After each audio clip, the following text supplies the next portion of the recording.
अभी हम सभी लोगों ने ईश्वर भक्ति का सर्वप्रथम जो भजन सुना और ईश्वर का एक नाम को होना। संस्कृत का एक वाक्य हम सभी लोग सुनते हैं अधिकांशतः, पहले एकम सत बहुधा विप्रः वदन्ति। एक चीज को विद्वान लोग बहुत सारे नामों से जानते हैं, ईश्वर को भी हम उसके गुण और व्यवहार से बहुत सारे नामों से जान लेते हैं। उसकी उपासना, उसकी स्तुति हम जब यज्ञ भी करते हैं तो कहते हैं अयम तत्मा आत्मा।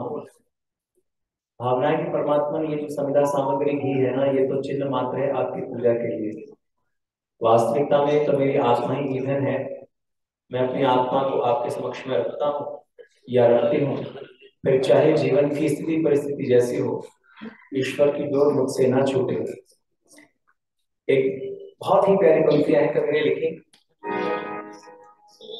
तो सीधे सीधे हम उस भाव से जुड़ते हैं।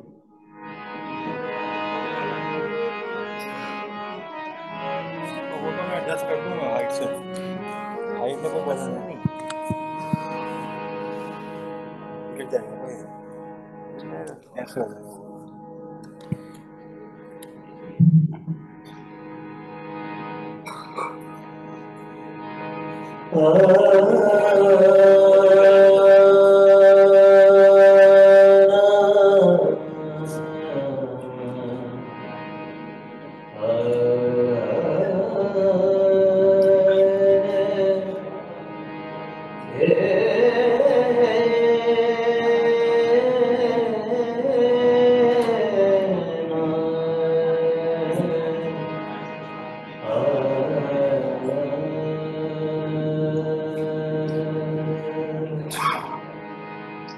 दुनिया ने चढ़ाए फूल तुम्हें, खुद को चढ़ाए आया हूँ मैं, खुद को चढ़ाने आया हूँ। दुनिया ने चढ़ाए फूल तुम्हें, मैं खुद को चढ़ाने आया हूँ। भगवान तुम्हारे दर पे मैं, भगवान तुम्हारे दर पे मैं सर्वस्व लुटाने आया हूँ। दुनिया ने चढ़ाए फूल तुम्हें, मैं खुद को चढ़ाने आया हूँ। मैं खुद को चढ़ाने आया हूँ।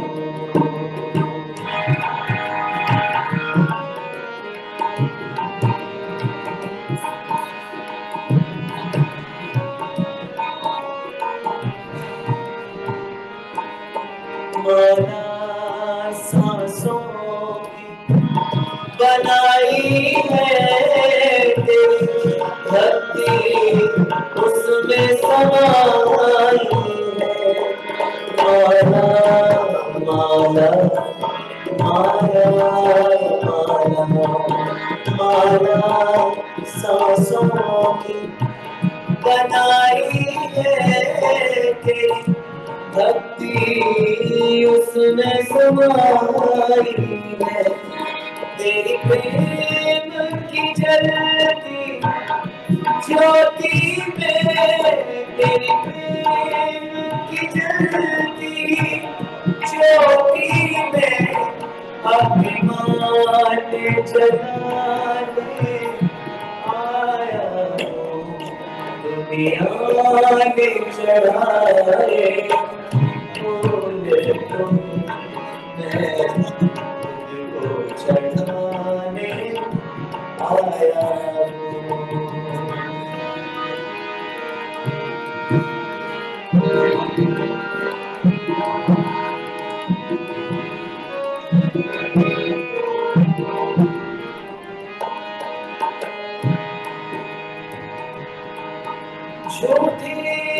जग की झूठी माया साचा सुख तेरे दर पाया।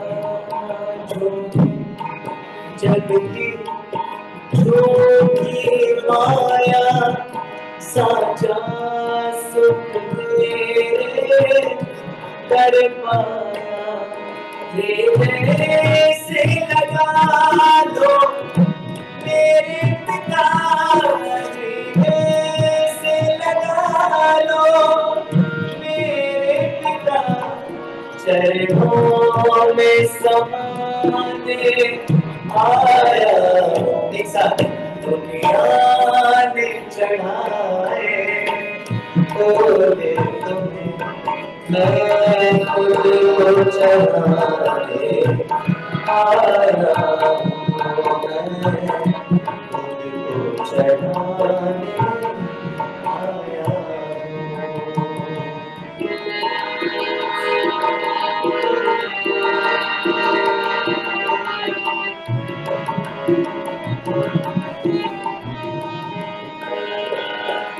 मेरे अब गुण जितना लाना प्रभु, मेरी श्रद्धा में लौटाना प्रभु। मेरे अब गुण जितना लाना प्रभु, मेरी श्रद्धा में लौटाना प्रभु। मेरे टूटे हाथों से भरा, टूटे टूटे हाथों से भरा मैं गीत सुनाने आया हूँ। दुनिया ने चढ़ाए बोले तुम्हें, मैं खुद को चढ़ाने आया हूँ। भगवान तुम्हारे दर पे, भगवान तुम्हारे दर पे सर्वस्व लुटाने आया हूँ। दुनिया ने चढ़ाए बोले तुम्हें, मैं खुद को चढ़ाने आया हूँ, मैं खुद को चढ़ाने आया हूँ, खुद को चढ़ाने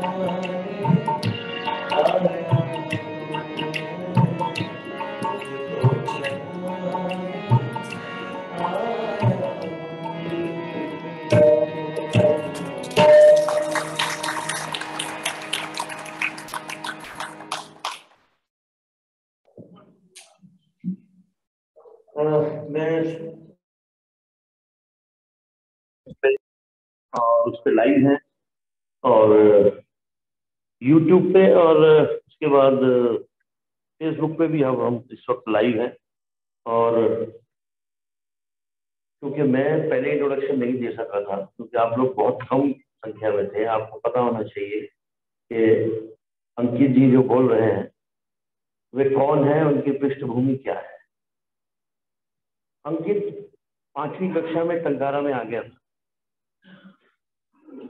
वही उछल कूद वही जो सब बच्चे करते हैं उसके सब इसको बड़ा होते मैंने देखा। उसके बाद इसने वहां से BA किया, फिर उसके बाद ये दिल्ली यूनिवर्सिटी से गंधर्व महाविद्यालय से अपनी की BA पूरी की, आजकल MA कर रहा है। और जब हम लोग टंकारा में जाते हैं, मेहनत करते हैं, दान लोगों से प्राप्त करते हैं, मांगते हैं, और दान मांगना कोई इतना आसान नहीं होता। बहुत बार ये सुनना पड़ता है कि पापा कह रहे हैं कि उनको कह दो कि मैं घर पे नहीं। स्थिति ऐसी भी आती है। उस मेहनत का फल जब इस रूप में मिलता है, अंकित जी आप भजन के लिए आते हैं, कितने पैसे लेते हैं? वैसे तो मैं 11,000 लेता हूँ, लेकिन आप जो दोगे मैं ले लूँ। तो एक गर्व होता है कि हमारे यहाँ का ट्रेन हुए आदमी की आज ये वैल्यू है। मैंने बचपन में देखा हुआ है ऐसे ऐसे भजनोपदेशक जिन्होंने यहाँ पे सिर पे ये हारमोनियम रखा हुआ है और हाथ में ढोलकी है, और वो जा रहे हैं पैदल। और उसके बाद 51 रुपए, 101 रुपए उन दिनों में बहुत हुआ करते थे। हमारी इंदू बहन जी ने ये जमाना देखा हुआ है, चौहान साहब ने भी ये जमाना देखा, और आज अपने वाहन पे अगला आ रहा है हमारा एक कर्मचारी, तो बड़ी खुशी की बात है। 11 लाख भी होंगे। नहीं, बैलेंस तो कुछ होगा, ऐसी बात नहीं है इसका। हाँ, तो इसलिए मैं रुक गया था पहले कि मैं जरा लोग ज्यादा आ गए तो मैं बता सकूं। हर्ष का विषय है कि आज हमारे बीच सार्वदेशीय कार्यकर्ता सभा के मंत्री, जिसे इंग्लिश में कहते हैं इंटरनेशनल आर्यन वीक। मैं इस आर्य समाज का मंत्री हूं, लेकिन ये पूरे विश्व के आर्य समाजों के मंत्री आज हमारे बीच है। विनय जी से मेरा रिलेशन ऐसा ही है कि ये आर्य में दल में लिखकर डालते थे, मैं पेंटा। आयु का थोड़ा फर्क था, लेकिन कब हमारा छोटा भाई कहाँ का कहाँ पहुंच गया, हम वहीं के वहीं रह गए। नहीं, मैं तो रोज दान की अपील कर रहा हूँ। इसे लाखों रुपए आते हैं और हमें आज तक सिर्फ 6 आदमियों ने दिए। लिस्ट रखी सामने, और वार्षिक उत्सव की पेमेंटें कहाँ से होंगी, बात की बात है। नहीं हो, बहुत मिल जाएंगे और बहुत मिल भी जाते हैं। तो पीछे एक बहुत बड़ा ऐसा एक सिस्टम आ गया था कि आपस में आर्य समाज झगड़ा कर रहा है, ये कर रहा है, वो कर रहा है। आज विनय जी की प्रयासों के द्वारा मीटिंगें कर करके कुछ बालों को सफेद कर लेना, कुछ को उड़ा भी लेना, मैं मजाक भी कर सकता हूँ इनको। इतनी मेहनत इस व्यक्ति ने की है कि आज वो कोर्ट लेवल पे एकता हो गई, सार्वदेशिक एक हो गई, ठीक है जी। पूरे वर्ल्ड लेवल जहां एक तरफ से पूछो भैया तुम्हारा टेलीफोन नंबर है, तुम कहाँ हो, कहते मैं नैनीताल हाई कोर्ट में आया हुआ हूँ इस वक्त झगड़े कंप्लीट कर। 15 दिन मैंने पूछा आप कहाँ से बोल रहे हैं भाई साहब, आपकी आवाज ठीक नहीं आ रही। कहते मैं बर्मा में हूँ इस टाइम, वहां 3 आर्य समाजें टूट गई थी, उनको रिकंस्ट्रक्ट करा रहा हूँ। तो इस लेवल का एक मेरा साथी आज मेरे बीच में है। और पूरे विश्व में जब अभी मैंने सारा अपना ये प्रचार बटन से दबा दिया है, जो लोग सुनेंगे, और इनका आज का टॉपिक भी यही है, आर्य समाज का विराट रूप। बहुत से ऐसे लोग होंगे जिन्होंने आर्य समाज केवल मात्र डिफेंस कॉलोनी ही देखी होगी, कस्तूरबा नगर देखी होगी, पुराने टाइम में देखी होगी, लेकिन आर्य समाज कहाँ कहाँ है, क्या क्या कर रहा है। हम एक छोटी सी चीज के लिए कि दूरदर्शन पे हमारे कार्यक्रम की एक झलक आ जाए कुछ मिनट के लिए, केवल मात्र इस व्यक्ति की वजह से, विनय जी की व्यक्ति से आज हमारा पूरा टीवी चैनल हमारा अपना है। कितनी बड़ी बात है। बाकी बातें ये बताएंगे, बाकी जी हाँ, जिनके पास हैं वो अपने मोबाइल से बता दें कि अब हम लोग लाइव हैं, तो घर में जो बैठे हुए हैं वो भी देख सकते हैं इसको। बाकी चर्चाएं बाद में।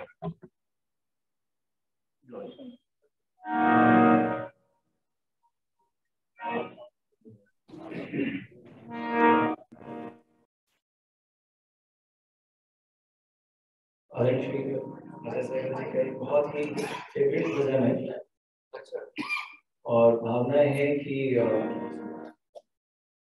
वास्तविकता में जो ईश्वर की पूजा है वो ईश्वर के पुत्रों की सेवा करते हुए चलना, ये हमें वैदिक सिद्धांत आर्य समाज सिखाता है।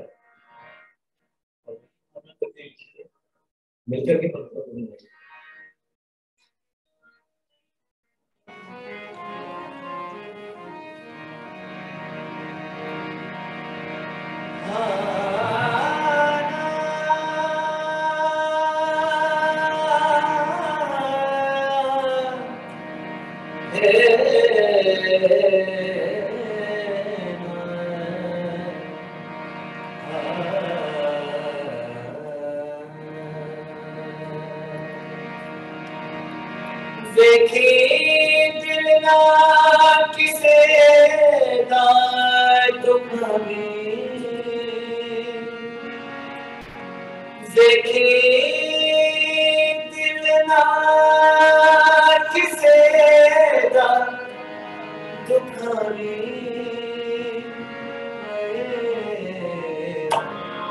दिला विच बसना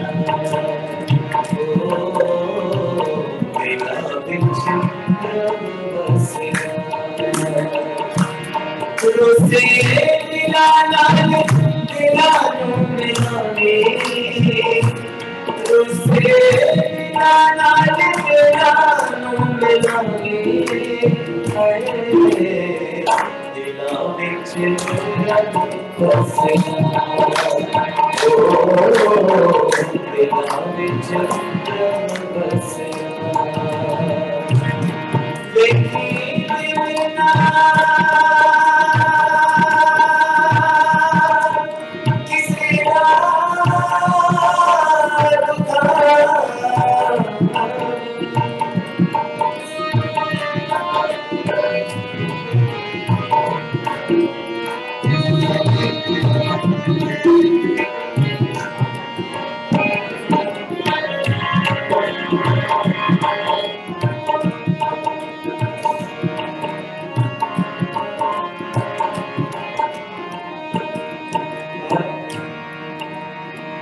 जिस मिस्त्री में तेनू साजिया सवारिया जिस मिस्त्री में तेनू साजिया सवारिया सबनो बनाया उसे सोच ले तू प्यारिया सब बनाया उसे सोच ले तू प्यारिया बोले प्यारे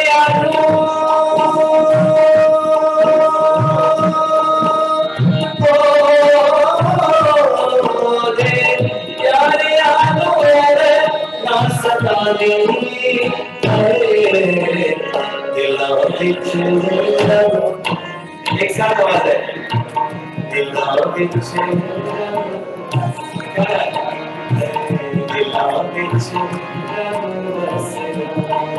मारे सारी दिला विच बसना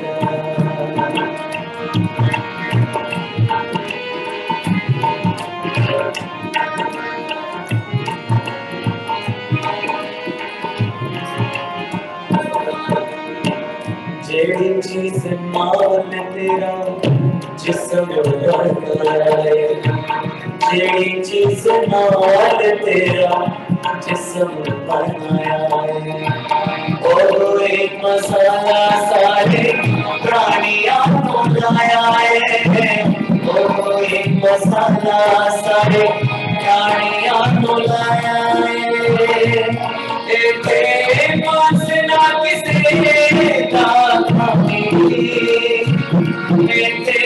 मासना किसे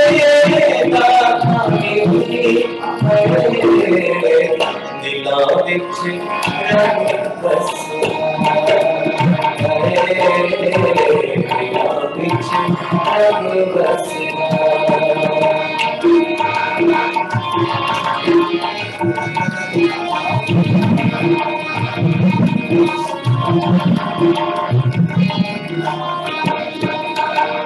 खाना पीना सोना तेरा पशुआ समान है धर्म की कमाई नाल आदमी महान है खाना पीना सोना तेरा पशुआ समान है धर्म की कमाई नाल आदमी महान है धर्म की कमाई नाल आदमी महान है बंदा बन के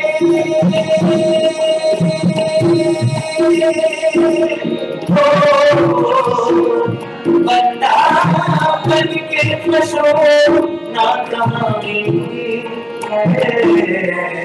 दिला विच बसना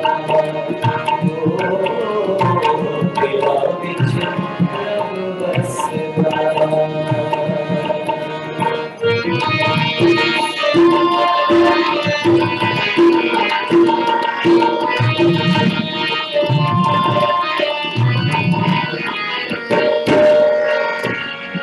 बेलनिया बिरथा नहीं जातिया पापिया ते जावे चढ़ा तो मिटा दिया दुखी बेलनिया बिरथा नहीं जातिया पापिया ते जावे चढ़ा तो मिटा दिया किसे दिलों पर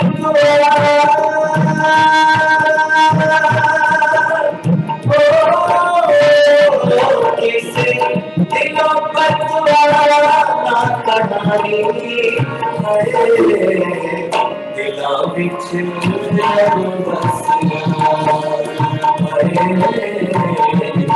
बिच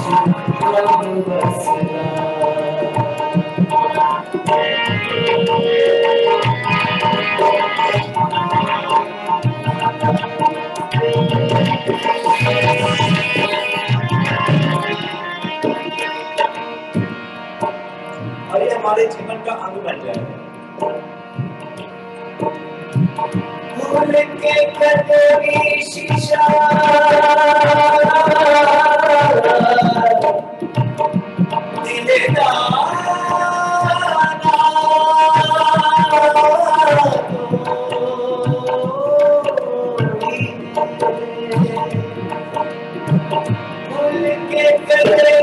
शीशा तोड़िए टूटिया जोड़े ना भागे लखवारी छोड़िए टूटिया जोड़े ना भागे लखवारी छोड़िए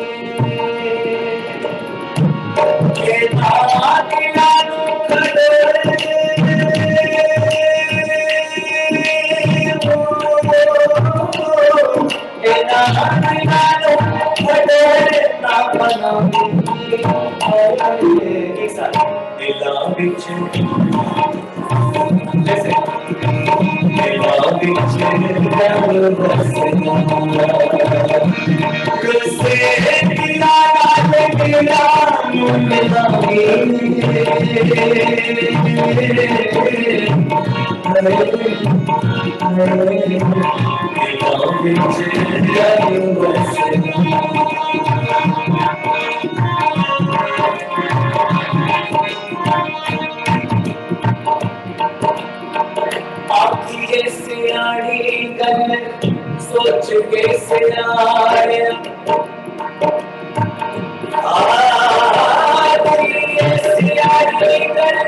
सोच के सियारे योगिया महात्मा राजे राते राणिया योगिया महात्मा राजे राते राणिया तुम्हें पति समाने तुम्हें पति समाने दिला बिच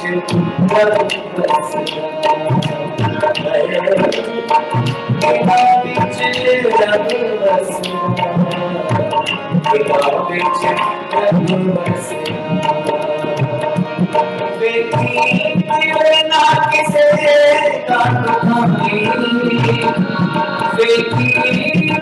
ना किसे दिला बिच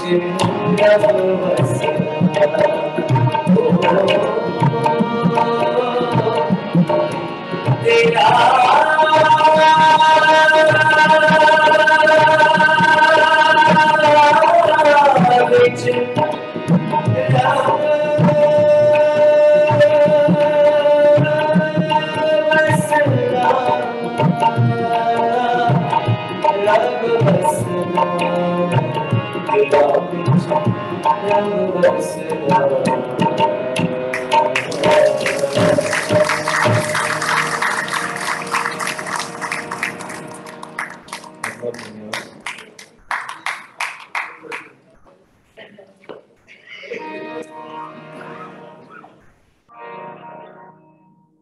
कोई भी माला ऋषि के गीत के बिना तो पूरी होती नहीं।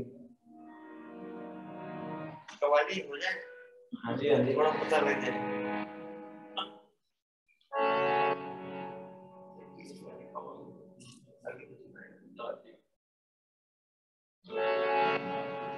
तो जिस गीत का और आदेश हुआ, मैं अधिकांशतः शिवरात्रि पर गाया करता था इस गीत को।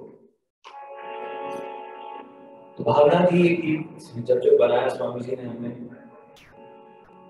तो एक भावना थी कि काश ऋषिराज कुछ समय और रह जाते।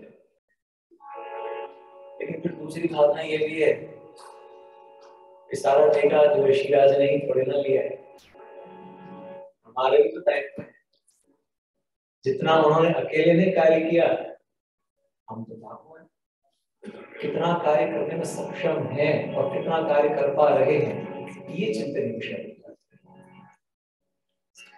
बस भावना है, भावना से जुड़ने का प्रयत्न कीजिएगा। जो आंदोलन उन्होंने शुरू किया, उस आंदोलन के हम सभी अनुयायी हैं, इस बात का हम सभी को गर्व होना चाहिए, और उस आंदोलन को हम सभी और आगे लेकर के जाने वाले बने। वो शक्ति, वो सामर्थ्य हमारे अंदर, और क्या क्या होगा वो कभी नहीं। अब भी पाखंडियों की चांदी है, बोले लोगों को लूटा जाता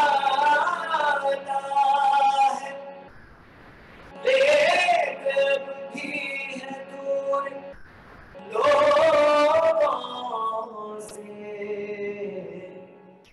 नेता जनता को ही सताता है, देख कर देश के हालात सभी,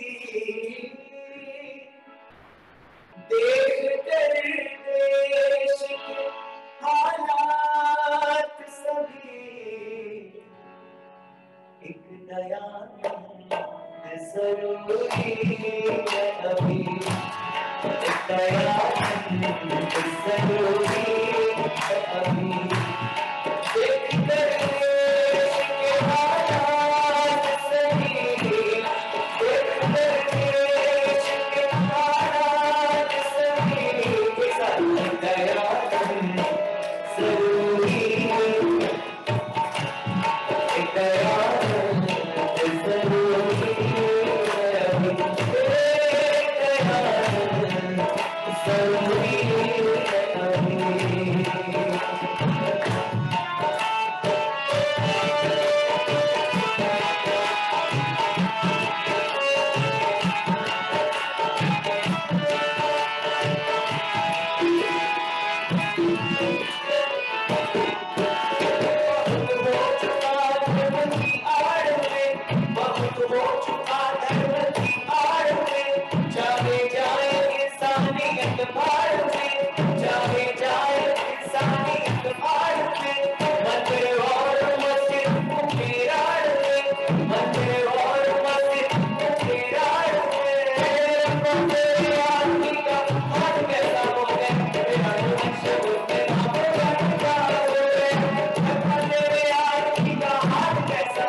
अभी कल भी हमारे बीच में जो हमारा प्रातःकालीन समय रहेगा 10:30 बजे से, उसमें भी ये रहेंगे हवन के बाद जब हम नीचे आएंगे और बेसमेंट में। और मैं जितनी देर में कि सेटिंग चेंज हो जाती है, चेंज करने वाले व्यक्ति आ गए हैं, तो वो मैं आपको कल का बता दूं। कल 9:30 बजे जो है वह ऊपर हमारे जो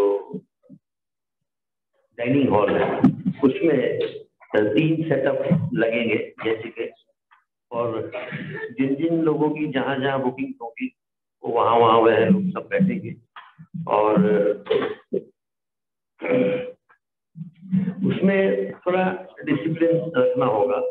जिन्होंने अपने नाम नहीं दिए और उत्सुकता से उसी वक्त ख्याल आया कि यार सीट खाली पड़ी है, हम बैठ जाए, तो कृपया करके, डिसिप्लिन ये कहता है कि मंत्री जी से पूछ के कि भी मैं और कोई नहीं है तो मैं बैठ जाऊँ। तो हमारे पूरे हिंदू समाज में डिसिप्लिन वाली बात जहाँ आती है वहां नहीं है। डिसिप्लिन देखना तो कभी गुरुद्वारे में जाके देखिएगा, पिन ड्रॉप साइलेंस, और बिल्कुल जो सिस्टम है उसके मुताबिक ही सारा काम चलता है। तो एवरीबॉडी इज ओपन। जरूरी नहीं है कि यजमानों के साइड में पीछे भी बैठ सकते हैं, और अगर कोई सीट खाली है मेरे लिए तो आपका स्वागत है, आप उस पर बैठिए, कोई दिक्कत वाली बात नहीं।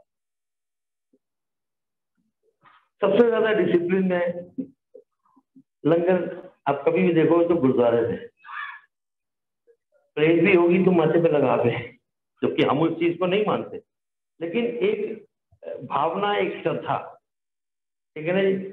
हमारे यहाँ ये होती है फटाफट फटाफट फटाफट फटाफट पैक कर दे, मैं जा रहा हूँ। आइए बैठिए अच्छी जगह, आराम से एक दूसरे से बातचीत करिए, कुछ और कीजिए, लेकिन धैर्य को धारण रखिए। क्योंकि जिस स्थिति से मैं गुजर रहा हूँ, मैं ज्यादा डिसिप्लिन शायद अब अपने वोकल कोड से ना कह सकूं आपको, लेकिन देखता सब हूँ, हर व्यक्ति अपने आप को एक मंत्री समझे आर्य समाज का, और उस डिसिप्लिन से चलाइए। अधिक समय नहीं दूंगा, तो अब यहाँ का मंच जो है वह हो गया है। मैं विनय जी से कहूँगा कि वे आए और आगे का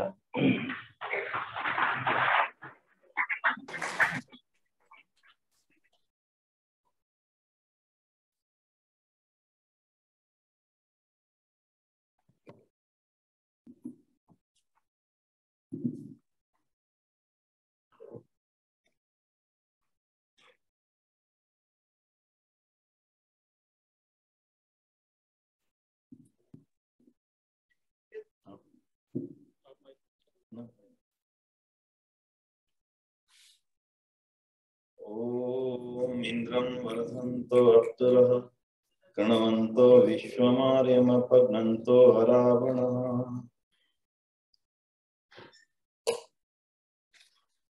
दिल्ली की बहुत ही प्रतिष्ठित आर्य समाज डिफेंस कॉलोनी में उपस्थित पूज्य मातृशक्ति, आर्य समाज के माननीय और यशस्वी प्रधान माननीय श्रीमान अजय चौहान जी, और हम सभी के निरंतर हमें प्रेरणा देते और सदैव आगे बढ़ने के लिए हमेशा हर प्रकार की, मैं कहूँगा हर समय निरंतर आगे बढ़ने की प्रेरणा देने वाले आदरणीय श्रीमान आनंद कुमार चौहान जी, और इस समाज के मंत्री महोदय आदरणीय भाई अजय सहगल जी, और उपस्थित आर्य सज्जन। अजय जी ने मेरा परिचय देते हुए कुछ शब्दों का अधिक प्रयोग किया, मैं उसके लिए उनसे भी, और मैं समझता नहीं कि उसके लिए मैं पात्र हूँ। हाँ, इतना जरूर है कि आप सबका प्यार और आशीर्वाद पर्याप्त मिला, उसका आर्य समाज के हित में उपयोग जितना हो सके उतना करने का प्रयत्न करता हूँ। तो आज जिस विषय के लिए मुझे आप सबने कहा, वो विषय है विश्व में आर्य समाज का जो एक स्थान है, उसको हम सब लोग, मैं कर लेता हूँ। विश्व में आर्य समाज का जो स्थान है उसको थोड़ी और गहराई से जाने, आखिर विश्व में आर्य समाज की वर्तमान अवस्था स्थिति है क्या। सभी महानुभाव जो आज इस वार्षिक उत्सव के उपलक्ष्य में इस बैठक में हैं, आवश्यक नहीं कि वो आर्य समाज से सीधे और लंबे समय से जुड़े हों, जितने जुड़े हैं, मैं आचार्य जी बैठे, मैं क्षमा चाहूंगा, इस समाज के धर्माचार्य महोदय जी उनका हार्दिक अभिनंदन करता हूँ। और अंकित जी शायद चले गए हैं मेरे ख्याल से, बहुत सुंदर उनके भजन हो रहे थे, उनका भी सम्मान करते हुए। आर्य समाज को गहराई से जानना हर मनुष्य के लिए बहुत जरूरी है, ऐसा मैं मानता हूं। क्यों, ये मैं नहीं कहता। महर्षि दयानंद सरस्वती जी जब सत्यार्थ प्रकाश लिखते हैं तो सत्यार्थ प्रकाश में वो एक वाक्य लिखते हैं, क्योंकि ऋषि का वाक्य है तो मैं उसको किसी रूप में भी कह दूं, लेकिन मैं ये मानता हूं कि ऋषि का वाक्य लिखा हुआ तो मानव के हित के लिए लिखा, अपने हित के लिए नहीं लिखा। इसलिए नहीं लिखा कि मेरा आर्य समाज है इसलिए जुड़ करके काम करो, नहीं, मानव के हित की दृष्टि से लिखा। तो वो बहुत ही सरल शब्दों में लिखते हैं, यदि उन्नति करना चाहो तो आर्य समाज के साथ मिलकर कार्य करो, अन्यथा कुछ भी हाथ न लगेगा। यही शब्द है। अब जो व्यक्ति आर्य समाज से नहीं जुड़े, उनको लगता होगा क्या हम आर्य समाज से नहीं जुड़ेंगे तो क्या हमारा जीवन व्यर्थ होगा? ये बड़ी प्रश्न पैदा हो जाता है उनके शब्दों को सुन करके। लेकिन उनकी इस भावना को उस समय की उस परिस्थिति से जोड़ करके चलना चाहिए जब आर्य समाज उस विचारधारा का प्रतीक था जिस समय पूरी तौर पर आर्य समाज को चलती हुई विचारधारा के विपरीत तैरने वाला व्यक्ति के रूप में देखा जाता था। वो उस समय उस बात को लिखते हैं। क्यों? क्योंकि वो देख रहे थे कि भारत की वर्तमान अवस्था के लिए जो कारण जिम्मेदार हैं, आर्य समाज उन सब कारणों को समाप्त करने के लिए कार्य करेगा। इसलिए प्रत्येक व्यक्ति से इच्छा रखी कि तुम भी आर्य समाज के साथ जुड़ करके इस दिशा में काम करो, अन्यथा कुछ भी हाथ ना लगेगा। मैंने इसकी काफी जाकर के गहराई से कोशिश की बिंदुओं को जानने की, आखिर महर्षि दयानंद के इस वाक्य के अंदर इतनी गहराई क्यों है। क्योंकि उन्होंने संस्था बनाई थी इसलिए वो कह रहे हैं, तो उस संस्था से जो जुड़े लोग हैं उन तक ही वो सीमित बात रह जाएगी। क्योंकि जो महर्षि दयानंद को मानते हो ठीक है माने, लेकिन महर्षि दयानंद का जो ये वाक्य है, यह शब्द है, सत्यार्थ प्रकाश में लिखा हुआ एक एक शब्द जो है वो किसी व्यक्ति विशेष, जाति विशेष, वर्ग विशेष, ग्रुप विशेष से ताल्लुक नहीं रखता। तो इसलिए आज की चर्चा क्योंकि एक विशेष बिंदु पर है तो मैं चलूंगा तो उधर ही, और उससे पूर्व मैं इतना जरूर कह दूं कि 150 वर्ष आर्य समाज की स्थापना को होने जा रहे हैं, 2 वर्ष में पूरे हो जाएंगे। इन 150 वर्षों में अगर किसी एक संस्था के रूप में संगठन ने दुनिया में सबसे तेजी से प्रचार प्रसार किया हो और बड़े परिवर्तनों का कारण और आधार रहा हो, केवल झंडे लगा देने से नहीं।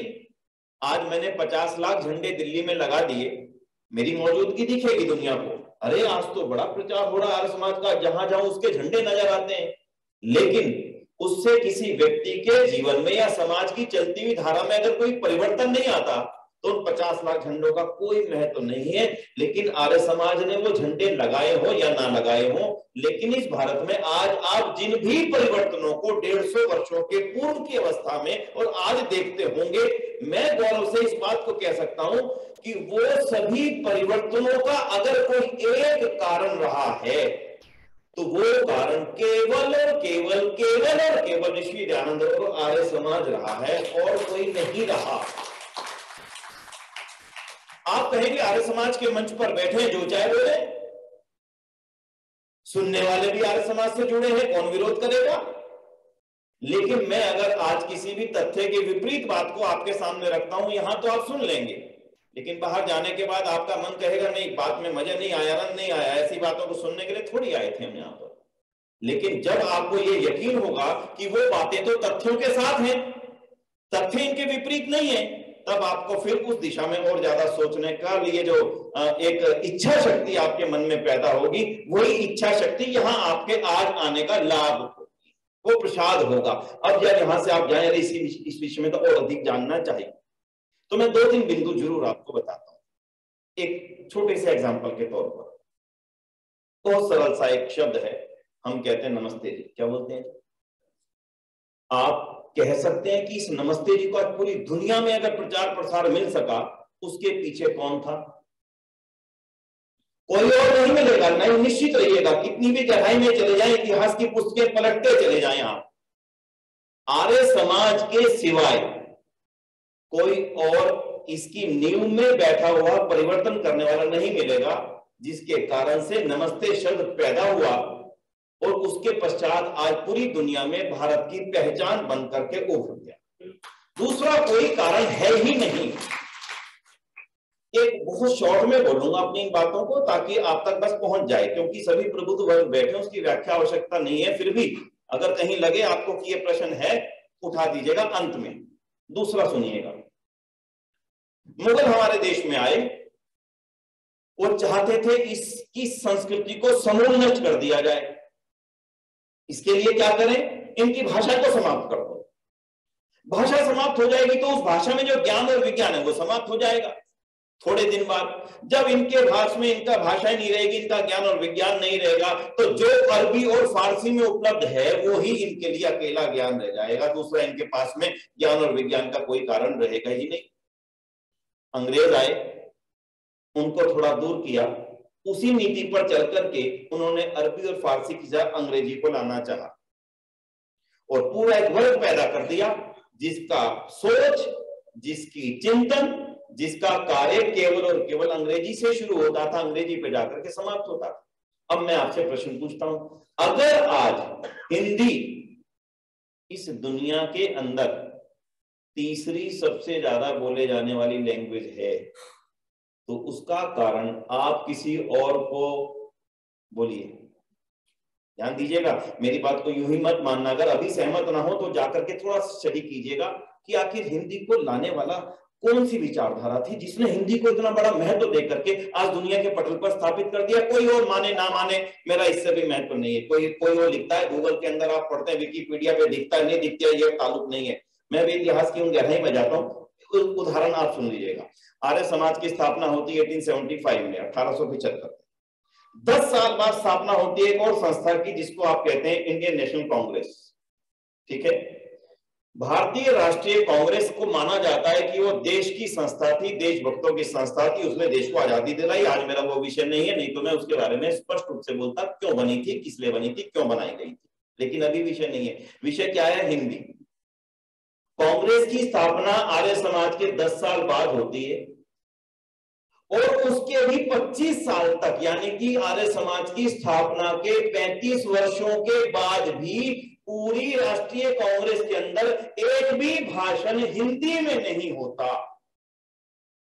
एक भी भाषण। पहला भाषण देने वाले स्वामी श्रद्धानंद, विचार कीजिएगा। लेकिन आर्य समाज के नींव में कौन सी भाषा काम कर रही थी? सत्यार्थ प्रकाश किस भाषा में लिखी महर्षि दयानंद? बोलिए ना। वहीं से हिंदी को वो स्थान मिलना आरंभ हुआ, वहीं से हिंदी को वो ताकत मिलनी आरंभ हुई, क्योंकि महर्षि दयानंद इस बात को समझ चुके थे, अगर इस देश को आजाद कराना है, इस देश को एकजुट करना है, एक विचारधारा में पिरो करके एक दिशा में लेकर के जाना है, तो जब तक इनकी भाषा एक नहीं होगी तब तक वो होना असंभव है। और उन्होंने इस बात को समझ करके उस भाषा को जो स्थान दिया था वो हिंदी थी। अगर आप इतिहास की गहराई में जाकर के कितनी भी खोज चीड़-फाड़ करने की कोशिश करेंगे कि हिंदी को आरंभ करके यहां तक पहुंचाने का काम किसने किया, आपको दूसरा नाम मिलेगा नहीं, एक ही नाम मिलेगा, उसका नाम है आर्य समाज। दूसरा नहीं मिलेगा, ढूंढ लीजिएगा। तो मैंने अभी तो केवल 2 छोटे छोटे से उदाहरण केवल इसलिए दिए आपको ताकि आपको ये क्लियर हो जाए कि आर्य समाज अगर 1875 में भारत में जन्म लेकर के बिना साधनों के, भाई साहब आप और आपका परिवार आज पूरी दुनिया के हिस्सों को अच्छी तरह से जानता है। आप इस बात से सर्वथा परिचित हैं, आज से 100 साल पहले आने जाने के क्या साधन थे, आप सब जानते हैं। पानी के जहाज, हवाई जहाज नहीं थे, टेलीफोन नहीं थे, इंटरनेट नहीं था, मोबाइल नहीं थे। उस समय 1875 में आर्य समाज भारत में बनता है और विपरीत परिस्थितियों में, फिर दोबारा दोहराऊं, गंगा इधर बह रही है और आर्य समाज की विचारधारा उससे टकरा करके उससे तेज गति से विपरीत दिशा में जाने की तैयारी में है। और गंगा की धाराएं कौन कौन सी थी जो हमें टक्कर दे रही थी? पहली ताकत अंग्रेजी सत्ता द्वारा पोषित क्रिश्चियनिटी पूरी तौर पर हमारे विरोध में खड़ी थी। टक्कर देने वाला दयानंद था। ध्यान दीजिएगा, आपको भी इन बातों का, तथ्यों की जानकारी होनी चाहिए। अंग्रेज क्रिश्चियनिटी को यहाँ पर इसलिए लाना चाहते थे कि वो जानते थे कि एक बार इस पूरे देश को क्रिश्चियन बना लिया गया तो हमारी सत्ता को कभी भी कोई चैलेंज होने वाला नहीं। दूसरी एक और ताकत थी जिनकी पहले से सत्ताएं चली आ रही थी, वो थी मुस्लिम जगत। और दूसरा हमारे सामने बिल्कुल ऐसे खड़ा हुआ था। और तीसरी ताकत खुद अंग्रेज सत्ता, वो खूब जानती थी कि आर्य समाज की और महर्षि दान की विचारधारा ही है जो केवल मुझे टक्कर दे रही है, और दूसरी कोई विचारधारा नहीं है। विनय आर्य की कहने से मत मानिएगा।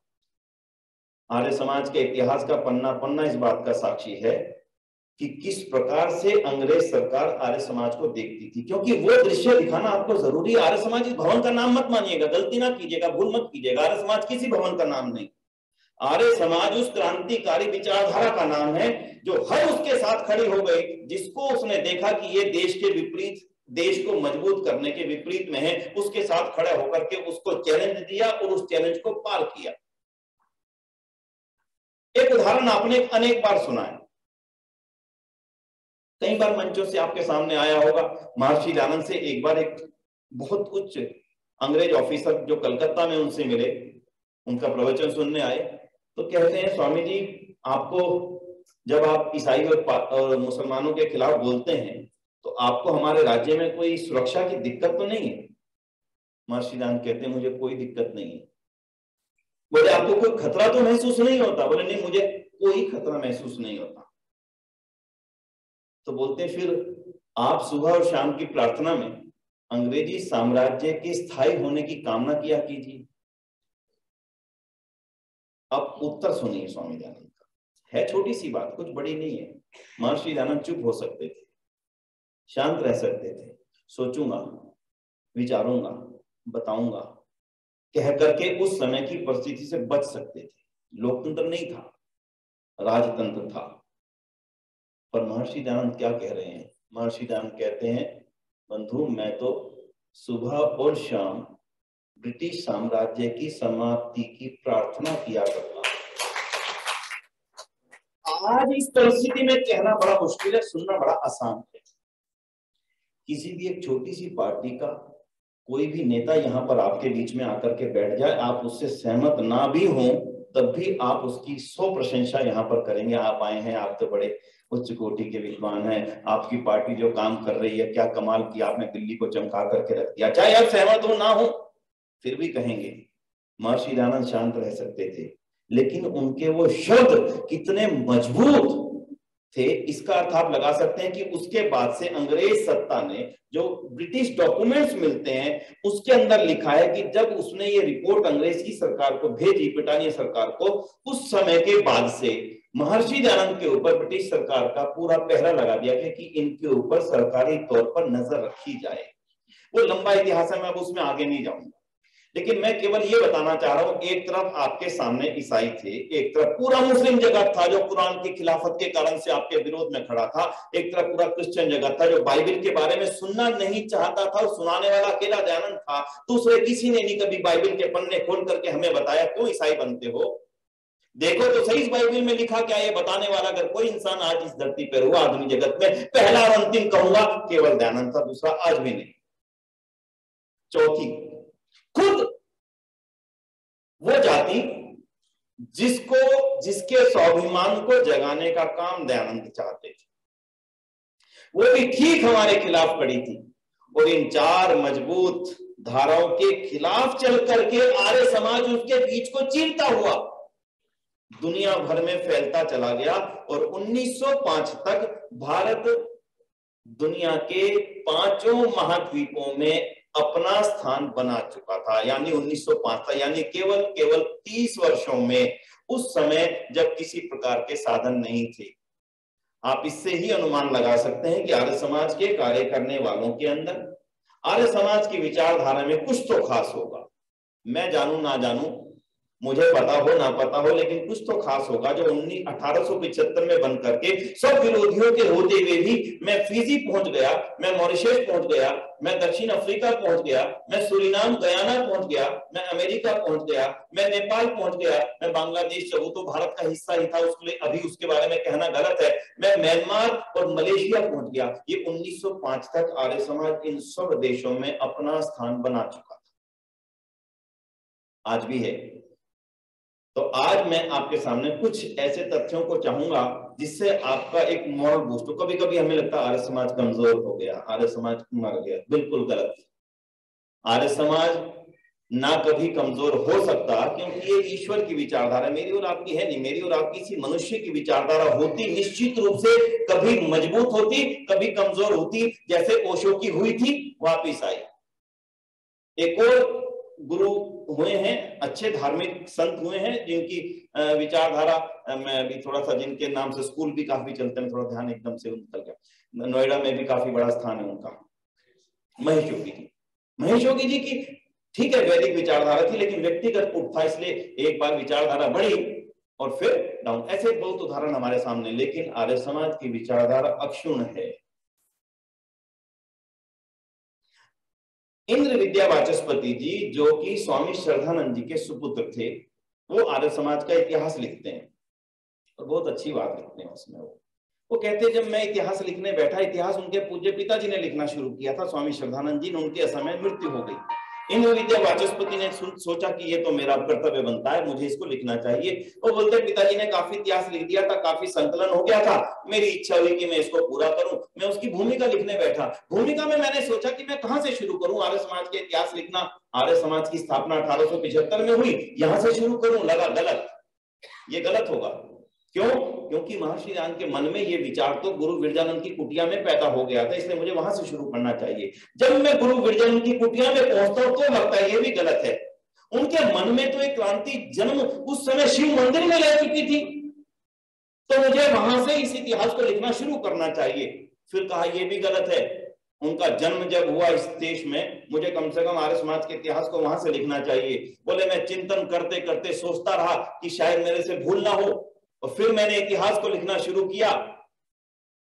इस सृष्टि के आरंभ से ही आर्य समाज है। क्यों? बोले वो लिखते हैं, मैं नहीं कह रहा हूं, वो लिखते हैं जब ईश्वर ने दुनिया बनाई, वो लिखते हैं अहम भूमि मद्दाम आर्य, यानी मैं भूमि आर्यों को देता हूं। और उस समय का जो समाज था वो आर्य मनुष्यों का ही समाज था, इसलिए आर्य समाज की स्थापना तो इस सृष्टि के आरंभ में ईश्वर ने कर दी थी,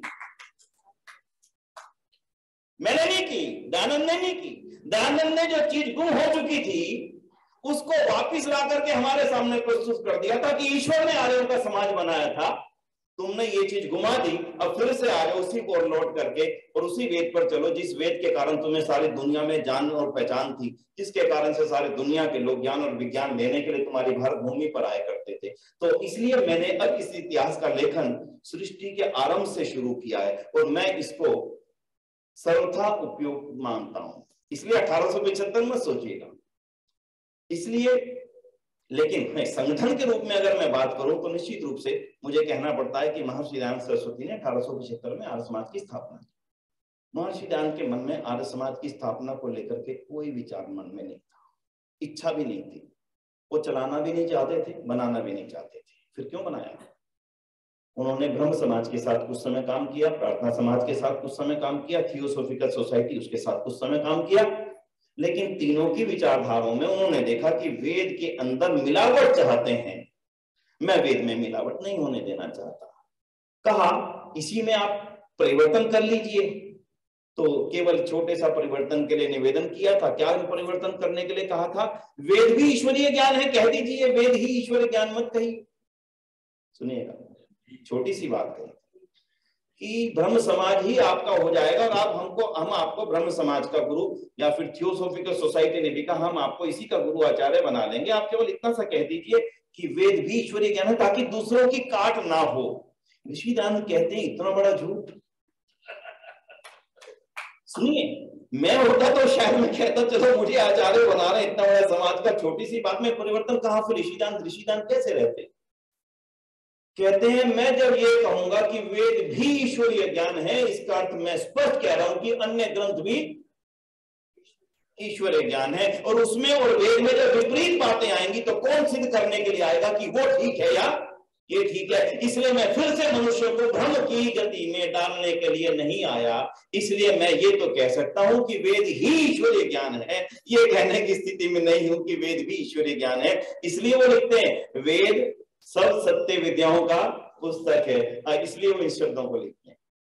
क्यों मैं इस बात को इसलिए कह रहा हूं, महर्षि दान की अपनी कुछ भी विचारधारा नहीं थी, लेकिन एक समय आते आते उनको लगने लग गया कि मनुष्य का जीवन सीमित है, असीमित नहीं जी सकता मनुष्य।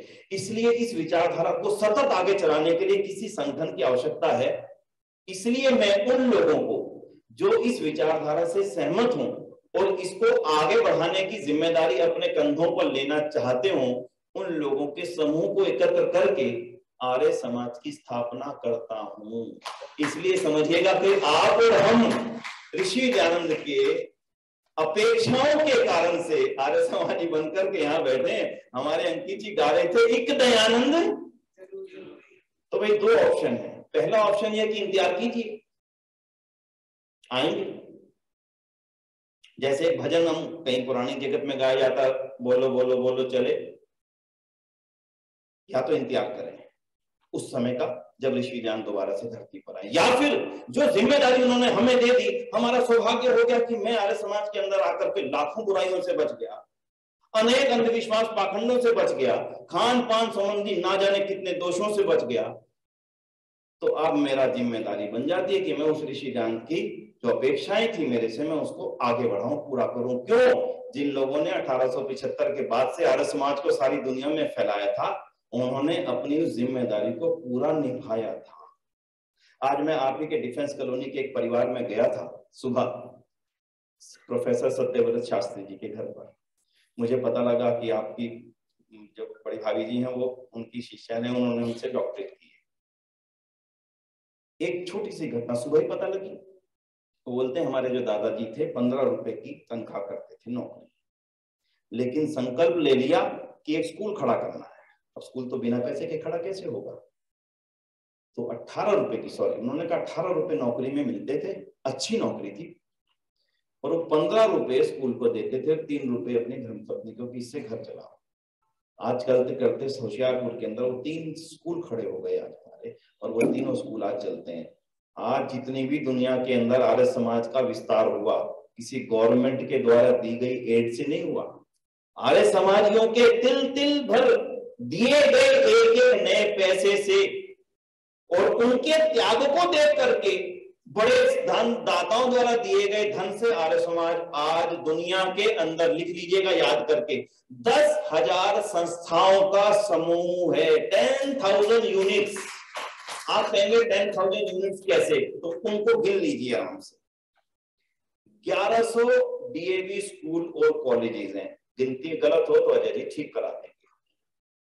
कितने हैं जी?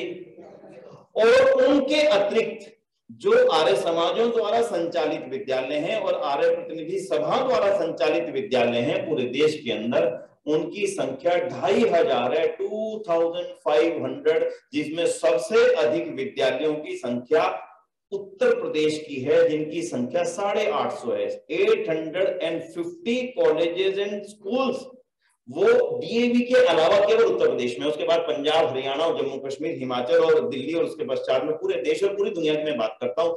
10,000, अगर किसी संस्था के 10,000 सदस्य भी होते हैं तो वो संस्था के लोग भी गर्व करके कहते हैं वी हैव 10,000 मेंबर्स।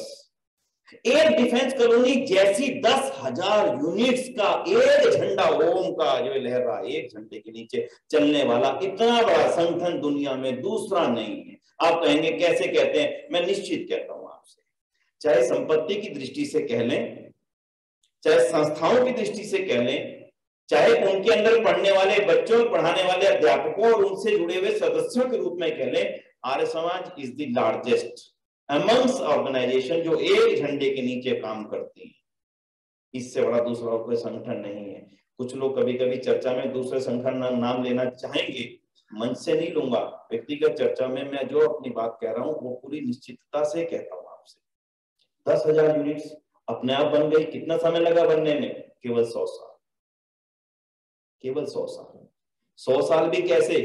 जब चारों विचारधाराएं और हम उसको चीर करके बिल्कुल उल्टी दिशा में आगे बढ़ रहे थे। कैसे चीर रहे थे? उदाहरण सुनिए। हमने कन्या विद्यालय खड़ा किया, जरूरत थी उस समय की। हम देख रहे थे, दयानंद ने देख लिया था, महिलाओं को पढ़ाना ना पढ़ाना तो सबसे बड़ा पाप हुआ हिंदू जाति के लिए, पढ़ाना जरूरी है। कह दिया कि कन्याओं को पढ़ाओ। व्यक्ति चल पड़ा कन्याओं को पढ़ाने के लिए। अपने घर के बाहर बोर्ड लगाया, कन्या विद्यालय। खुद पढ़ाने की तैयारी करी।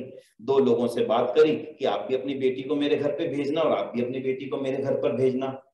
पर शाम को क्या देखते हैं कि 10 लोग खड़े हैं घर के बाहर कि लाला जी या तो इस बोर्ड को उतार दो, नहीं तो रात को जला देंगे आपका घर। इसलिए अरे तुम हिंदू होकर के बेटी को पढ़ाने चले हो। मैं ये बात क्यों बता रहा हूं आपसे कि आर्य समाज का एक एक काम हिंदू समाज को ऊपर ले जाने का था, लेकिन उसके विपरीत में कौन खड़ा था? हमारे ही वो विचारधाराएं जो उस समय उसको पूर्णतः अनुपयोगी मान करके हमारे खिलाफ चला दिया गया। और जिन्होंने अपनी बेटियों को भेजा था उनके खिलाफ समाज में प्रचारित कर दिया गया कि अब ये हिंदू नहीं है, इनको समाज से निकाल दिया गया है, ये अपनी बेटियों को पढ़ाने चले थे। ये एक घटना नहीं है, माफ करना मैं, क्योंकि आज मैं घटनाओं का क्रम नहीं दूंगा। घटनाओं का क्रम दूंगा तो 4 घटनाओं में आज का सारा समय पूरा हो जाएगा। उदाहरण के लिए बोलता हूं, एक संघर्षशील संस्था का नाम था आर्य समाज। आज जो कमी में और आप देखते हैं वो उस संघर्ष की कहीं ना कहीं थोड़ी न्यूनता आई है। बस उसके बारे में हम चिंतन करेंगे ना, फिर से जवान हो जाएंगे।